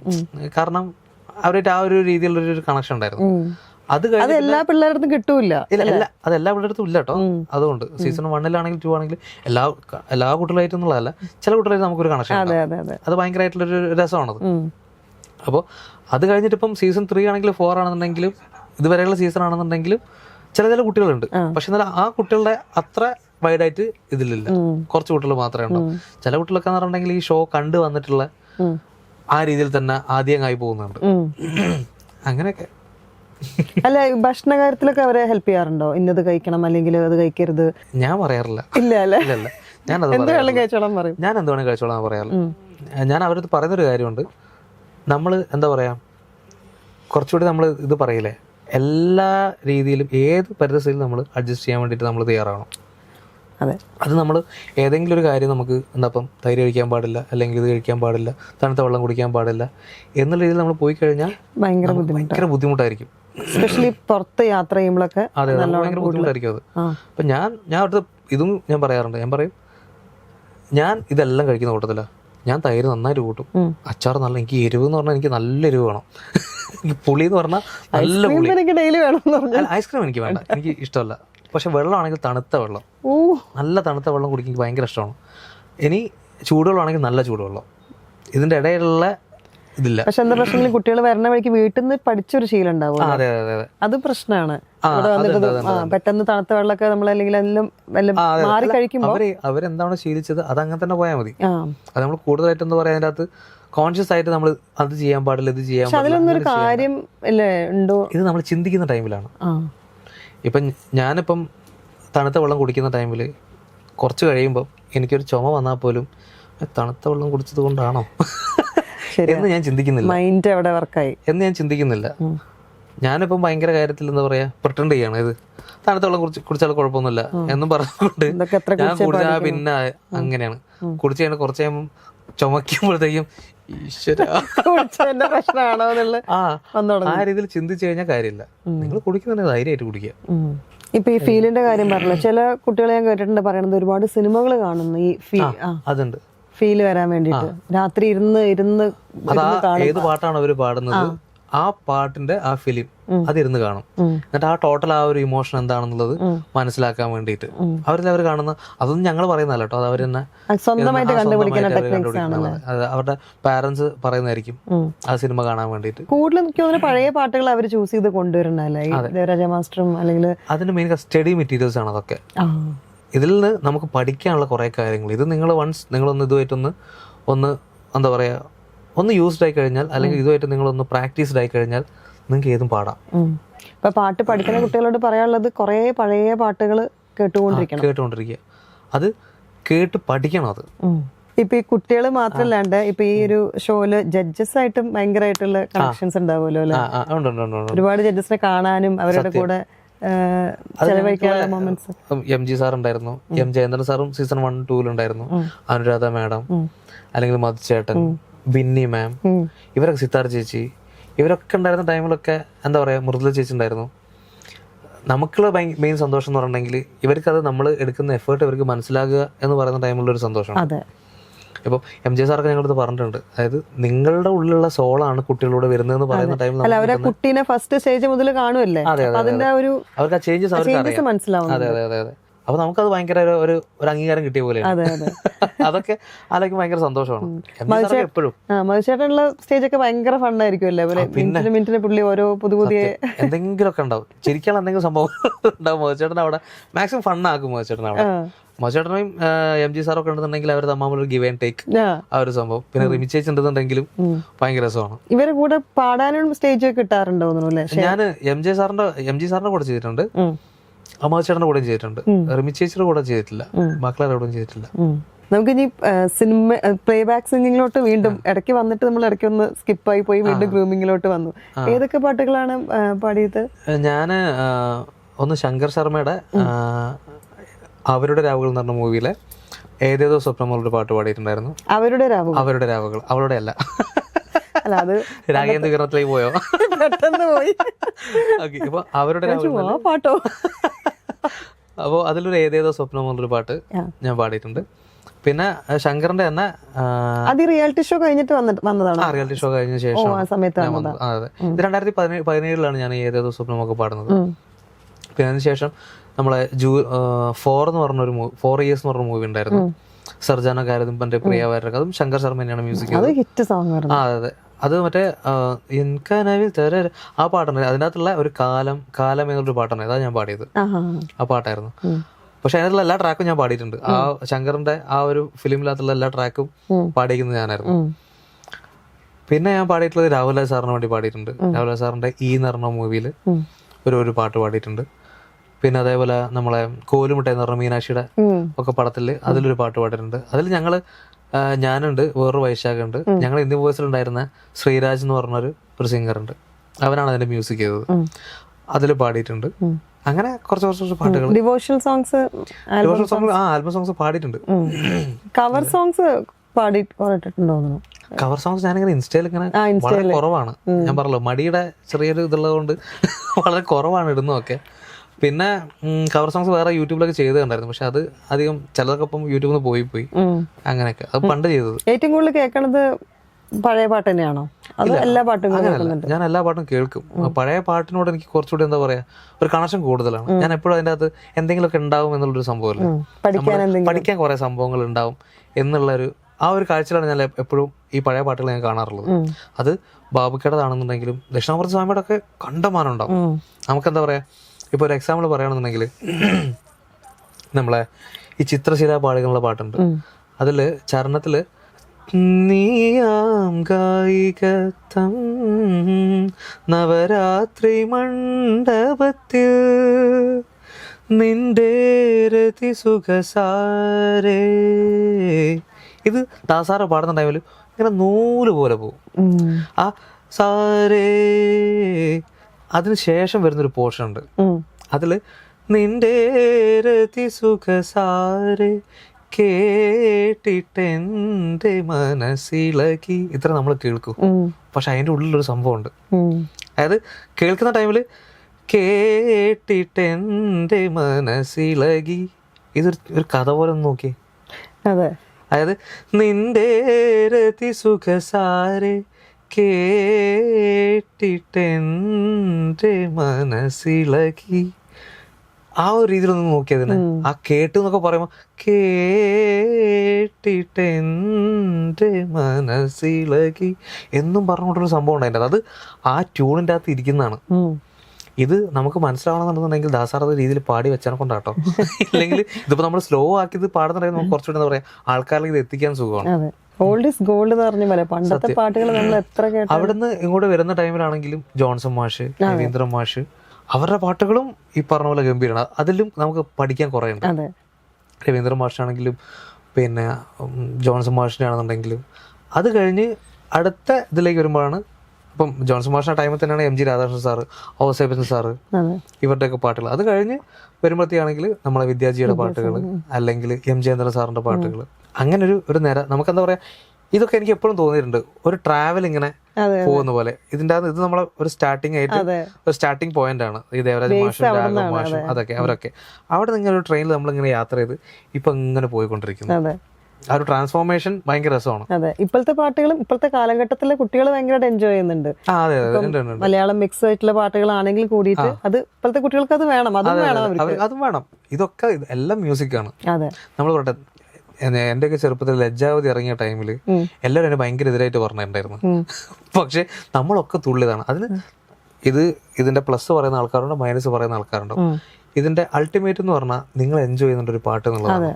അതല്ലാതെ അതിന്റെ ബാക്കിയുള്ള ടെക്നിക്കാലിറ്റീസ് ഒന്നും നമ്മൾ നോക്കിയതിനെ കൊണ്ട് ഒരു കാര്യമില്ല. ഒരു പാട്ട് ഞാനിപ്പോൾ ഉണ്ടാക്കുകയാണ്, ഞാനൊരു പാട്ട് ക്രിയേറ്റ് ചെയ്യുന്ന ടൈമിൽ ആ പാട്ട് വേറെ രണ്ടാൾക്കാർക്ക് ഇഷ്ടപ്പെട്ടാൽ അത് അത്രയുള്ള കാര്യം. അത് ബാക്കിയുള്ള വേറെ കുറച്ച് ആൾക്കാർക്ക് ഇഷ്ടമായില്ല, കുഴപ്പമില്ല. വേറൊരാൾക്ക് ഇഷ്ടമായിട്ട് എല്ലാം മ്യൂസിക്കാണ്. അതിനകത്ത് വേറെ ഒന്നുമില്ല അതിൻ്റെ അകത്ത്. ഇപ്പൊ നിങ്ങളുടെ ഉള്ളിൽ മറ്റേ ഇപ്പൊ ഇത്രയും ഗ്രൂമേഴ്സ് എന്ന് പറയുമ്പോ എല്ലാ ദിവസവും അതിന്റെ ഉള്ളിൽ തന്നെ ഇരിക്കുകയാണല്ലോ. നിങ്ങളുടെ സ്ട്രെസ് എങ്ങനെയാണ് മാറ്റണത്? ഞങ്ങൾ പാടിക്കൊണ്ടിരിക്കും. ഞങ്ങളെല്ലാം കൂടി ഇരുന്ന് പാടും. ഞങ്ങള് ഈ പറഞ്ഞ പോലെ തന്നെയാണ്. ഞങ്ങള് ഈ ഗ്രൂമിങ് കഴിയുന്നുണ്ടെങ്കിൽ വൈകുന്നേരമൊക്കെ ആകുമ്പോൾ ഞങ്ങൾ വേറെ എല്ലാ ആൾക്കാരോട് ഉണ്ടെന്നുണ്ടെങ്കിൽ ഞങ്ങൾ എന്ത് ചെയ്യും, ജസ്റ്റ് ഒന്ന് ചിലപ്പം ഏതെങ്കിലുമൊക്കെ പാട്ട് നമുക്ക് അന്ന് ഗ്രൂം ചെയ്ത ഏതെങ്കിലുമൊക്കെ പാട്ടുകളൊക്കെ ഉണ്ടാവും. അതിനെ കുറിച്ച് ഡിസ്കസ് ചെയ്യും. ചിലപ്പോൾ ഞങ്ങൾ അതിനെപ്പറ്റി ഡിസ്കസ് ചെയ്യാൻ വേണ്ടി ചെയ്യുന്നതല്ല, അങ്ങ് പറഞ്ഞു വരുന്ന കൂട്ടത്തിൽ ഇതൊക്കെ ഇങ്ങ് വരും. ആ ടൈമിൽ ചിലപ്പോൾ അത് പാടും, അത് പാടുമ്പോഴേക്കും ചിലപ്പോൾ വേറെ ഏതെങ്കിലും പാട്ട് ഓർമ്മ വരും. അപ്പൊ അതിന്റെ കൂടെ അങ്ങ് പോകും. അതിന്റെ കൂടെ പോയി പിന്നെ ഫുൾ ടൈം പാട്ട് തന്നെയായിരിക്കും. പിന്നെയാണ് ഭക്ഷണമൊക്കെ എപ്പോഴും കഴിച്ച് കിടന്നുറങ്ങുകയും ചെയ്യും. ഫുള്ള് ഈ പാട്ടാണ്. വേറെ ഹോബീസ് എന്തെങ്കിലും? വേറെ ഹോബീസ് പറഞ്ഞാൽ സ്പോർട്സ് ചിലതൊക്കെ, ഇപ്പൊ ബാഡ്മിന്റൺ അല്ലെ, എല്ലാം ഒരു ആവറേജ്. വോളിബോള്, ക്രിക്കറ്റ് ആണെങ്കിലും ഫുട്ബോൾ ആണെങ്കിലും ഒക്കെ ആവറേജില്. ഇവിടെ നിന്ന് ഗ്രൂമിങ്ങിന്റെ ബ്രേക്ക് വരുമ്പോൾ എന്തെങ്കിലും വല്ല ഇൻസ്ട്രുമെന്റ്സ് അങ്ങനെ ഒന്നുമില്ല? ഇൻസ്ട്രുമെന്റ്സ് അല്ല, എനിക്ക് കുക്ക് ചെയ്യാൻ ഭയങ്കര ഇഷ്ടമാണ്. അതാ ഞാൻ ചോദിച്ചത്, ഹോബി എന്താണെന്നുള്ളത്. കുക്കിംഗ് എനിക്ക് എനിക്ക് ഭയങ്കര, വീട്ടിലെത്തിക്കഴിഞ്ഞെങ്കിൽ ഞാൻ അടുക്കളയിലുണ്ടാവും, ഫുൾ ടൈം അടുക്കളയിലുണ്ടാവും. എന്താണ് ഫേറ്റും സിഗ്നേച്ചർ ഡിഷ് എന്നൊക്കെ പറഞ്ഞു കഴിഞ്ഞാൽ? സിഗ്നേച്ചർ ഡിഷ് എന്ന് പറഞ്ഞുകൊണ്ടുള്ള ഒരു ഐറ്റം അല്ല, പലതും ഉണ്ടാകും. ഇപ്പം നമ്മള് ചിക്കൻ കൊണ്ടാട്ടം ഉണ്ടാക്കും, അല്ലെങ്കിൽ നമ്മളെ ചിക്കൻ നോർമൽ നാടൻ കറി. കേട്ടുകഴിഞ്ഞാൽ അടുത്ത പിള്ളേരെ അടുത്ത പ്രാവശ്യം വരുമ്പോ ഉണ്ടാക്കി കൊണ്ടുതരാൻ പറയാം. അല്ല, കുട്ടികൾക്കൊക്കെ അറിയാം, ഞാൻ ഉണ്ടാക്കുന്ന കാര്യം അറിയാം. പിന്നെ എനിക്ക് പ്രോൺസ് എനിക്ക് ഭയങ്കര ഇഷ്ടമാണ്. അപ്പം അത് പല വെറൈറ്റീസിലായിട്ട് ഉണ്ടാക്കി നോക്കുക. പിന്നെ ബീഫ് ആണെങ്കിലും, ബീഫ് നമ്മളെ തേങ്ങാപ്പാലിന്റെ ബീഫില്ലേ, അത് ഉണ്ടാക്കുക. അത് നമ്മളെ ഫ്രഷ് ക്രീമും കാര്യങ്ങളൊക്കെ യൂസ് ചെയ്തുകൊണ്ട് പെപ്പറിൽ ഒക്കെ വെച്ചുകൊണ്ട് ഉണ്ടാക്കുന്നത്. എനിക്ക് അങ്ങനെ കുക്ക് ചെയ്യാന്ന് പറഞ്ഞാൽ എനിക്ക് ഭയങ്കര, അതുപോലെ തന്നെ ഈ സവോള കരിയാന്ന് പറഞ്ഞാൽ എനിക്ക് ഭയങ്കര ഇഷ്ടമാണ്. കാരണം അങ്ങനെ നമ്മളിങ്ങനെ അരിയല്ലേ, അതെനിക്ക് ഭയങ്കര ഇഷ്ടമാണ്. അപ്പം എല്ലാവർക്കും ഇഷ്ടമില്ലാത്തൊരു കാര്യമാണ് കണ്ണെന്നൊക്കെ ഇങ്ങനെ വെള്ളം. എനിക്ക് ഭയങ്കര ഇഷ്ടമാണ്. എനിക്ക് വീട്ടിൽ എനിക്കൊരു 3 കത്തി ഉണ്ട്. എനിക്ക് അരിയാനായിട്ട് ഞാൻ കുറെ കത്തി വാങ്ങിച്ചു വെച്ചിട്ടുണ്ട്. അപ്പൊ വീട്ടിൽ പോയി എന്റെ മെയിൻ പരിപാടി ഇതാണ്. രാവിലെ ആകുമ്പോ അമ്മ ചിക്കനും ബീഫും ഒന്നും അമ്മ ഉണ്ടാക്കാറില്ല. മീനാണെന്നെങ്കിൽ അമ്മ പറയും, എടാ നീ ഉണ്ടാക്കിയോന്ന് പറയും. അത് ചെറുപ്പത്തിലല്ല, എനിക്ക് അമ്മയുടെ അടുത്ത് കഥ പറയും. ഞാൻ അമ്മയായിട്ട് ഭയങ്കര ക്ലോസ് ആണ്, ഭയങ്കര കമ്പനി ഞാൻ അമ്മയായിട്ട്. അതായത് എൻ്റെ ഏറ്റവും അടുത്തൊരു ഫ്രണ്ട് ആയിരിക്കും എൻ്റെ അമ്മ. അപ്പം അമ്മയുടെ അടുത്ത് കഥ പറയാൻ വേണ്ടി വരുമ്പോൾ അമ്മ പറയും, ആ തേങ്ങ ചിറക് അല്ലെങ്കിൽ ഇത് ആ കഥയും പറഞ്ഞിങ്ങനെ അതായിരുന്നു ശീലം പണ്ട്. അത് കഴിഞ്ഞ് പിന്നെ എന്താ പറയാ, ചിലപ്പം നമ്മൾ എപ്പോഴും എല്ലാ ആൾക്കാരും പഠിക്കുന്ന സംഭവമായിരിക്കും ഓംലെറ്റ് ഉണ്ടാക്കുക എന്നുള്ളത്. ആ ഓംലെറ്റ് ആണ് നമ്മൾ ആദ്യം ട്രൈ ചെയ്യുക. അങ്ങനെ ഓംലെറ്റ് ഉണ്ടാക്കി. പിന്നെ എനിക്ക് ഒരേ ടൈപ്പ് എനിക്ക് ഇഷ്ടമല്ല, എനിക്ക് വെറൈറ്റി വേണം. അപ്പൊ ഓംലെറ്റ് ഉണ്ടാക്കി തുടങ്ങി. ഓംലെറ്റ് ഉണ്ടാക്കി കഴിഞ്ഞപ്പോൾ പിന്നെ ഒരിക്കൽ ചിക്കൻ കറി ഉണ്ടാക്കണം എന്നുള്ളൊരു ഒരാഗ്രഹം. അമ്മ ഭയങ്കര സപ്പോർട്ട്, നീ ഉണ്ടാക്കി ഒരു കുഴപ്പമില്ല. അങ്ങനെ തുടങ്ങിയതാണ്. പിന്നെ ഞാൻ ഇടയ്ക്കിടയ്ക്ക് പിന്നെ ഞാൻ തന്നെ, പിന്നെ അമ്മ അധികം വീട്ടിൽ ഉണ്ടാക്കിയിട്ടില്ല. അത്ര ആ ഒരു കാലം വരെയുള്ള അമ്മ ഉണ്ടാക്കിയിട്ടുള്ളൂ. പിന്നെ കംപ്ലീറ്റ് വീട്ടിൽ ഞാൻ ഉണ്ടെന്നുണ്ടെങ്കിൽ അമ്മ പിന്നെ പച്ചക്കറി അമ്മ വെക്കും. ബാക്കി ഈ നോൺ കംപ്ലീറ്റ് അതിന്റെ സൈഡായിരിക്കും. എനിക്ക് പിന്നെ അതിനകത്ത് ഒരു ഉപ്പിടാൻ പോലും ഒരാൾ വരുന്നത് എനിക്ക് ഇഷ്ടമല്ല. എന്റെ മേഖലയിൽ പിന്നെ ഒരാളും വരരുത്. അത് കംപ്ലീറ്റ് ഞാൻ പറഞ്ഞ അരിയുന്നതും അതിൽ പിന്നെ പൊടിയിടുന്നതും എല്ലാ കാര്യങ്ങളും ഞാൻ തന്നെ ആയിരിക്കും. ഒരാളെ ഞാൻ ഇടപെടുത്തിക്കില്ല, അല്ലെങ്കിൽ അത് ശരിയായത് ചോദ്യം ചോദിക്കില്ല. എനിക്ക് ഇഷ്ടത്തിന് ഞാൻ ചെയ്യും. ബ്രദർ സിസ്റ്റർ അങ്ങനെ ആരെങ്കിലും? ചേച്ചിയുണ്ട്. ചേച്ചി മാരീഡ് ആണ്, ഒരു കുട്ടിയുണ്ട്. ചേച്ചി പാട്ട് പാടുവോ? ചേച്ചിയും പാടും. ചേച്ചി ഡിസ്ട്രിക്റ്റിലൊക്കെ കർണാടിക് മ്യൂസിക്കിലൊക്കെ പോയിട്ടുള്ളതാണ്. പാട്ട് പാടുന്നത്. പാട്ട് ഞാനും ചേച്ചിയും കൂടെ ആയിരുന്നു ആദ്യം ഒരുമിച്ച് പഠിച്ചുകൊണ്ടിരുന്നത്. പിന്നെ അച്ഛനും പാടും, പിന്നെ അമ്മയും പണ്ട് ചെറുപ്പത്തിലൊക്കെ അമ്മ പാടിയിട്ടുണ്ട്. അമ്മ പണ്ട് ഈ നമ്മളെ ടൈപ്പ് റെക്കോർഡിൽ റെക്കോർഡ് ചെയ്ത് വെക്കും പാട്ട്. അമ്മയ്ക്ക് ഞങ്ങളൊക്കെ പാടാൻ പറഞ്ഞെങ്കിൽ ഭയങ്കര മടിയാണ്. അമ്മ ഈ ടൈപ്പ് റെക്കോർഡിൽ പാടി വെക്കും. നമ്മളെപ്പോഴെങ്കിലും ഇതെങ്ങാൻ ഈ ആ ടൈമിൽ എന്തെങ്കിലുമൊക്കെ നമ്മൾ റെക്കോർഡ് ചെയ്യാൻ വേണ്ടി എടുക്കുന്ന ടൈമിലേക്ക് സ്വർണ്ണമുഖിലേ കൊണ്ട് നമുക്ക് കേൾക്കാൻ പറ്റും. അമ്മ പാടി ഇപ്പോഴും ഉണ്ട്, കയ്യിലുണ്ടത്. അപ്പൊ അമ്മയും പാടും. ഭയങ്കരമായിട്ട് പാടുന്നുള്ളതല്ല, പക്ഷെ നല്ല നല്ല രസമായിട്ട് പാടും. അച്ഛനാണ് ഇതിന്റെ അകത്ത് മെയിൻ ഫീലിന്റെ ആള്. അച്ഛനും പാടുന്ന ടൈമിൽ ഈ ടെമ്പോ, ശ്രുതി അതുപോലുള്ള സംഭവങ്ങളൊന്നും ഉണ്ടാവില്ല, പക്ഷെ അന്യ ഫീലായിരിക്കും ആ രീതിയിൽ. വെറൈറ്റി ഫുഡുകൾ ഉണ്ടാക്കും പറഞ്ഞല്ലോ. അപ്പൊ പുറത്തുനിന്ന് ഭക്ഷണം വാങ്ങാറേ ഇല്ല ഹോട്ടലിൽ നിന്നും? ഇല്ലല്ല, വാങ്ങിക്കും. ചില ടൈമിൽ നമ്മൾ പുറത്തുനിന്ന് വാങ്ങിക്കാറുണ്ട്, ഫുൾ ടൈം ഇല്ല. ഞാൻ ഉണ്ടെന്നുണ്ടെങ്കിൽ ഞാൻ തന്നെ. ഈ അടുത്തുണ്ടാക്കിയ പുതിയ ഡിഷ് ഏതായിരുന്നു? വെറൈറ്റി ഒരുപാട് ഉണ്ടാക്കും എന്ന് പറഞ്ഞല്ലോ. അതടുത്ത് വെറൈറ്റി ഒന്നും ഉണ്ടാക്കിയിട്ടില്ല. വെറൈറ്റി ഇപ്പൊ കുറച്ചായിട്ട് വെറൈറ്റി പിടിക്കില്ല. നോർമൽ നാടൻ പിടിക്കാറാണ്. കഴിക്കാനും ഇഷ്ടം നാടൻ ഫുഡാണ്. കഴിക്കാനും ഇഷ്ടം നാടനാണ്.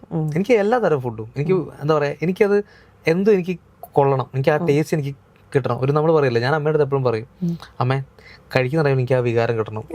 കഴിക്കുമ്പോൾ പാട്ട് പോലെ തന്നെ ആ വികാരം കിട്ടണം. എനിക്ക് ഞാൻ ചില ടൈം ഞാൻ പറയാൻ വേണ്ടത്, അമ്മേ അടിപൊളി നല്ല ഫീൽ ഉണ്ട്. അതല്ല കുട്ടികളെ പഠിപ്പിച്ച് അവിടത്തെ ഇതൊക്കെ ഇതിന്റെ മുമ്പേ ഉള്ള പണ്ട് തൊട്ടേ ഉള്ളതാ. അത് ഞാൻ +2 പഠിക്കുന്ന ടൈം തൊട്ട് ഞാൻ അമ്മ പറയാം, അമ്മ വികാരം കിട്ടിയില്ല എന്ന് പറയും. ആ ഒരു സംഭവം. അമ്മ പച്ചക്കറി കണ്ടെങ്കിൽ ഭയങ്കര ടേസ്റ്റ് ആണ്. അപ്പൊ ഞാനത് പറയും, എനിക്ക് ആ ഫുഡ് എനിക്ക് എന്ത് കഴിക്കുകയാണെന്നുണ്ടെങ്കിൽ എനിക്ക് ആ ടേസ്റ്റ് എനിക്ക് ഭയങ്കര നിർബന്ധമാണ്. അത് ആ ടേസ്റ്റ് ഇല്ലെങ്കിൽ എനിക്ക് പിന്നെ ആ ഒരു ഇത് കിട്ടില്ല. നോർമലി കഴിച്ചു പോകുന്നറിയില്ല. നമ്മൾ വീട്ടിൽ കുക്ക് ചെയ്യുന്ന ആൾക്കാർക്ക് വേറെ ആരെങ്കിലും കുക്ക് ചെയ്ത് തന്നാലും അവർ കണ്ടുപിടിക്കും ഓരോരോ കുറ്റങ്ങൾ. അത് ഭയങ്കര ഒരു പ്രശ്നമാണ് അല്ലേ? എനിക്ക് ആ പ്രശ്നമല്ല. ഇല്ല, ഞാൻ വേറെ ആരെങ്കിലും ഉണ്ടാക്കിയിട്ടുണ്ടെങ്കിലും എനിക്ക് അങ്ങനെ പ്രശ്നമൊന്നുമില്ല. കഴിച്ചോളും, ഞാൻ കഴിച്ചോളും. അല്ല അതിൽ ഉപ്പില്ല അല്ലെങ്കിൽ ഇതിൽ ഇത്തിരി കുറഞ്ഞതിൽ മസാല ഇത്തിരി ഞാൻ അങ്ങനെ പറയില്ല. കാരണം അത് ഉണ്ടാക്കുന്ന ബുദ്ധിമുട്ട് എത്രത്തോളം ഉണ്ടെന്ന് എനിക്ക് നന്നായിട്ട് അറിയാം. കാരണം അത് നമ്മളൊരു കുറ്റമായിരിക്കും ചിലപ്പോൾ പറയുന്നത്, പക്ഷെ അത് ഉണ്ടാക്കുന്ന ആൾ ഒരിക്കലും അതൊരു എന്താ പറയാ മോശമാവണം എന്ന് കരുതിയ ഒരാളും ഉണ്ടാക്കില്ല അല്ലേ? എല്ലാവരും നന്നാണെന്ന് കരുതിയിട്ട് മാത്രമേ ഉണ്ടാക്കുന്നുള്ളൂ. അപ്പം അത് ഉണ്ടാക്കുന്ന ടൈമിൽ നമ്മൾ ഈ പറഞ്ഞ പോലെ ശരിയായില്ല, ഇത് ശരിയല്ല എന്ന് പറയുമ്പോൾ അതോടൊക്കെ അവരുടെ തലയ്ക്ക് എപ്പോഴും പറയണം. കാരണം ഇപ്പം എന്റെ അറിവിൽ ഇപ്പൊ കല്യാണം കഴിഞ്ഞിട്ടില്ല. ഇല്ല ഇപ്പോഴേ എനിക്ക് അറിയാൻ പറ്റിയത് കല്യാണം കഴിഞ്ഞിട്ടില്ല. ഇപ്പൊ വന്നു കയറിയ കുട്ടിക്ക് എന്താണെങ്കിലും നല്ല ഭക്ഷണം കഴിക്കാനുള്ളൊരു ഭാഗ്യം കൂടെ ആണ്. എനിക്കും ഭാഗ്യം ഉണ്ടാവട്ടെ. കാരണം ഇതിപ്പോ പറഞ്ഞ പോലെ അവൾ ഉണ്ടാക്കി തരണ ഭക്ഷണത്തിലും ഒരു കംപ്ലൈന്റും പറയാണ്ട് കഴിക്കുന്ന നല്ലൊരു ഭർത്താവും കൂടി ആവും. പിന്നെ പരിചയം കഴിഞ്ഞാൽ പറയാ കുറച്ചൊക്കെ. അപ്പൊ ഞാൻ മാറ്റി പറയുന്നത് അല്ല, ചുമ്മാ പറഞ്ഞ. എന്താണെങ്കിലും എല്ലാം ഒത്തിണങ്ങിയിട്ട് ഒരു കുട്ടീനെ തന്നെ പെട്ടെന്ന് ആവട്ടെ. ഞാൻ ആദ്യം പോയി നോക്കട്ടെ. ഇതുവരെ പോവാൻ ഞാൻ റെഡി ആയിട്ടില്ല. ഇപ്പൊ അമ്മയ്ക്ക് വേണ്ടിയിട്ട്, അമ്മയാണ് ഏറ്റവും അടുത്ത ഫ്രണ്ടും, എന്താ പറയാ അമ്മേനെയാണ് ഒരുപാട് ഇഷ്ടമെന്ന് പറഞ്ഞുകൊണ്ട് അമ്മയ്ക്ക് വേണ്ടിയിട്ട് നമുക്ക് ഇഷ്ടമുള്ളൊരു പാട്ട്. ഓക്കെ, ഞാനൊരു തമിഴ് പാട്ട് പാടാം. വിണ്ണை படைத்தான் மண்ணை படைத்தான் காற்றும் மழையும் ஒலியும் படைத்தான். விண்ணை படைத்தான் மண்ணை படைத்தாய் காற்றும் மழையும் ஒலியை படைத்தாய். பூமிக்கு அதனால் நிம்மதியில்லை, பூமிக்கு அதனால் நிம்மதியில்லை. சாமி தவித்தாய், தாயை படைத்தாய். உயிரும் நீயே, உடலும் நீயே, உறவும் நீயே. தாயே தன்னுடலில் சுமந்து உயிரை பகிர்ந்து உருவம் தருவாய் நீ. உன் கண்ணில் வழியும் ஒரு துளி போதும் கடலும் முழுகும் தாயே. உன் கண்ணில் வழியும் ஒரு துளி போதும் கடலும் முழுகும் தாயே. உன் காலடி மட்டும் தருவாய் தாயே, சொர்க்கம் என்பது பொய்யே. ഭയങ്കര ഫീലായിരുന്നു ആ പാട്ടിനേട്ടാ. സ്വർഗം എൺപത് പോയി അമ്മയുടെ കാലിലടി എന്ന് പറഞ്ഞിട്ടുണ്ടെങ്കിൽ സത്യം. നമുക്കത് എല്ലാ മദേഴ്സിനും വേണ്ടി ഡെഡിക്കേറ്റ് ചെയ്യാം. എല്ലാ മദേഴ്സിനും വേണ്ടി ഡെഡിക്കേറ്റ് ചെയ്യുന്നു. ഇപ്പൊ അതുകൊണ്ട് പുതിയ കുട്ടികൾക്കുള്ളൊരു ടിപ്സ് എന്തെങ്കിലും, ഇപ്പൊ എന്താണെങ്കിലും ഗ്രൂമിങ്ങിൽ ഉള്ളൊരു വോക്കൽ ട്രെയിനർ എന്നുള്ള നിലയിൽ പുതിയ പിള്ളേർക്ക്. പണ്ടത്തെ പഴഞ്ചൊല്ലുകളൊക്കെ ഭയങ്കര അർത്ഥവത്തായിട്ടുള്ള കാര്യങ്ങളാണ്.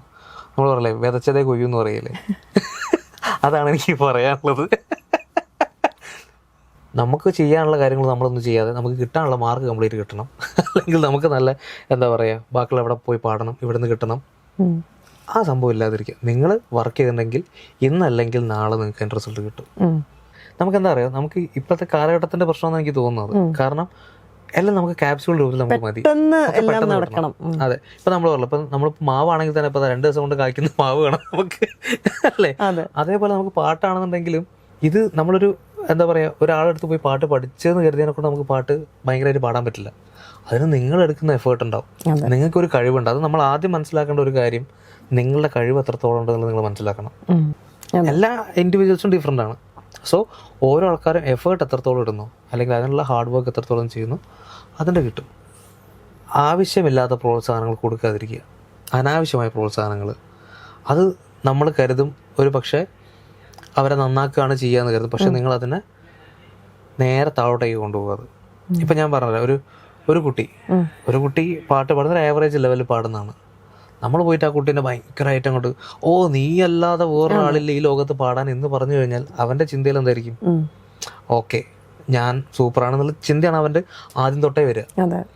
ഇത് ഇവൻ വേറെ ഇവൻ്റെ ഏജിലുള്ള ബാക്കിയുള്ള കുട്ടികളുടെ അടുത്ത് പോയി കോമ്പീറ്റ് ചെയ്യുന്ന ടൈമിലായിരിക്കും ഇവൻ റിയലൈസ് ചെയ്യുക, ഏത് ഞാനല്ല, ഇന്നേക്കാളും വലിയ ആൾക്കാരുണ്ട്, ഇതൊരു പക്ഷേ അവന് താങ്ങാൻ പറ്റുന്ന വരില്ല.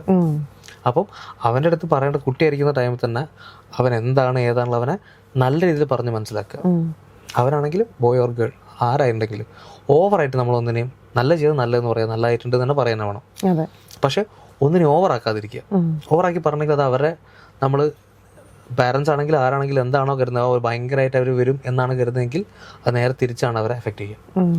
ഉള്ള ലെവലിൽ നമ്മൾ വീണ്ടും മുകളിലോട്ട് വരാന്നുണ്ടെങ്കിൽ നമ്മൾ വിദ്യാർത്ഥിയായിരിക്കുക എന്ന് പറയും. നിങ്ങൾ ഏത് കാലത്തോളം എത്ര കാലത്തോളം നിങ്ങൾ വിദ്യാർത്ഥിയായിരിക്കുന്നോ അത്ര കാലം നിങ്ങൾക്ക് അറിവ് കൂടി നിങ്ങൾ അപ്ഡേറ്റഡ് ആയിരിക്കും.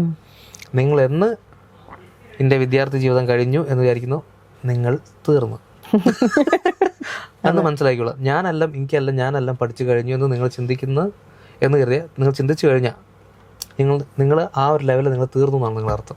പിന്നെ നിങ്ങൾക്ക് അതിൻ്റെ മുകളിലോട്ടില്ല. സത്യം. അത് നമ്മൾ അത് ഏത് ഇപ്പം പാട്ടെന്നുള്ള മാത്രമല്ല, ഏത് മേഖലയിലാണെന്നുണ്ടെങ്കിൽ നമ്മൾ പഠിക്കാൻ തയ്യാറാവണം. ഇപ്പോഴും നമ്മൾ വിദ്യാർത്ഥിയായിരിക്കണം എപ്പോഴും. അതില്ലേ ഞാനെല്ലാം പഠിച്ചാണ്, ഞാനെല്ലാം കറക്റ്റാണ് എന്ന് പറഞ്ഞുകൊണ്ട് ഞാൻ ആദ്യം ഇരുന്ന് കഴിഞ്ഞിട്ടുണ്ടെങ്കിൽ എനിക്ക് ഈ ലെവലിൽ നിന്ന് മുകളിലോട്ട് പോകാനാവില്ല. അവിടെ ഇരിക്കും. ഒരറിവും ചെറുതല്ല എന്ന് പറഞ്ഞാൽ സത്യം. എന്തൊക്കെയാണ് ഓരോ പാട്ടിൽ ഓരോ ആൾക്കാർ ചെയ്യുന്നത്.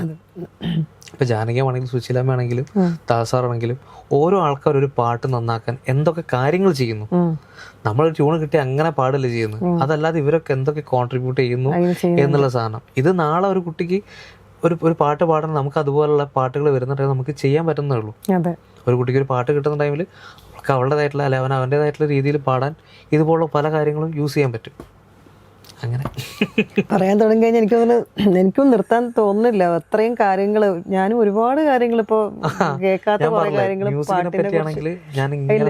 നെവർ എൻഡിങ് ആണ് സത്യം. നമുക്ക് സമയം ഇല്ലാത്തതുകൊണ്ട്, അല്ലെങ്കിൽ സത്യം പറഞ്ഞാൽ 2-3 മണിക്കൂറൊക്കെ സംസാരിച്ച് പോവാം. ഒട്ടും മടുപ്പില്ലാത്തൊരു ടോക്കായി പോയി. എന്താണെങ്കിലും എല്ലാ ഇനി അപ്കമിങ് പ്രോജക്ട്സിനും all the very best wishes. വന്നതിൽ വളരെയധികം സന്തോഷം, ഒരുപാട് കാര്യങ്ങൾ അറിഞ്ഞതിലും. എനിക്ക് ഒരുപാട് സന്തോഷം. കാരണം ഞാൻ ഇതുപോലുള്ള ഒരു ഇന്റർവ്യൂവിൻ്റെ അതൊക്കെ ഇതിനു മുമ്പൊരു ഇന്റർവ്യൂ പങ്കെടുത്തിട്ടുണ്ട്. പക്ഷെ ഇത്രയും ഡീറ്റെയിൽഡ് ആയിട്ട് ഞാനും ഇതുവരെ ഓപ്പൺ അപ്പ് ആയിട്ടില്ല. കാരണം ആ ഒരു കംഫർട്ട് എനിക്ക് കിട്ടിയതുകൊണ്ടാണ് ഇപ്പോൾ ഞാൻ ഇത്രയും സംസാരിച്ചത്. ഇല്ലെങ്കിൽ ഞാൻ സംസാരിക്കില്ല. ഞാൻ ഹായ് ബൈ കഴിഞ്ഞു, അതിൻ്റെ അപ്പുറത്ത് എനിക്ക് സംസാരിക്കാൻ പറ്റില്ല. അപ്പോൾ ഏതായാലും എനിക്കും ഭയങ്കര സന്തോഷം. ഹാപ്പി. ഓക്കെ.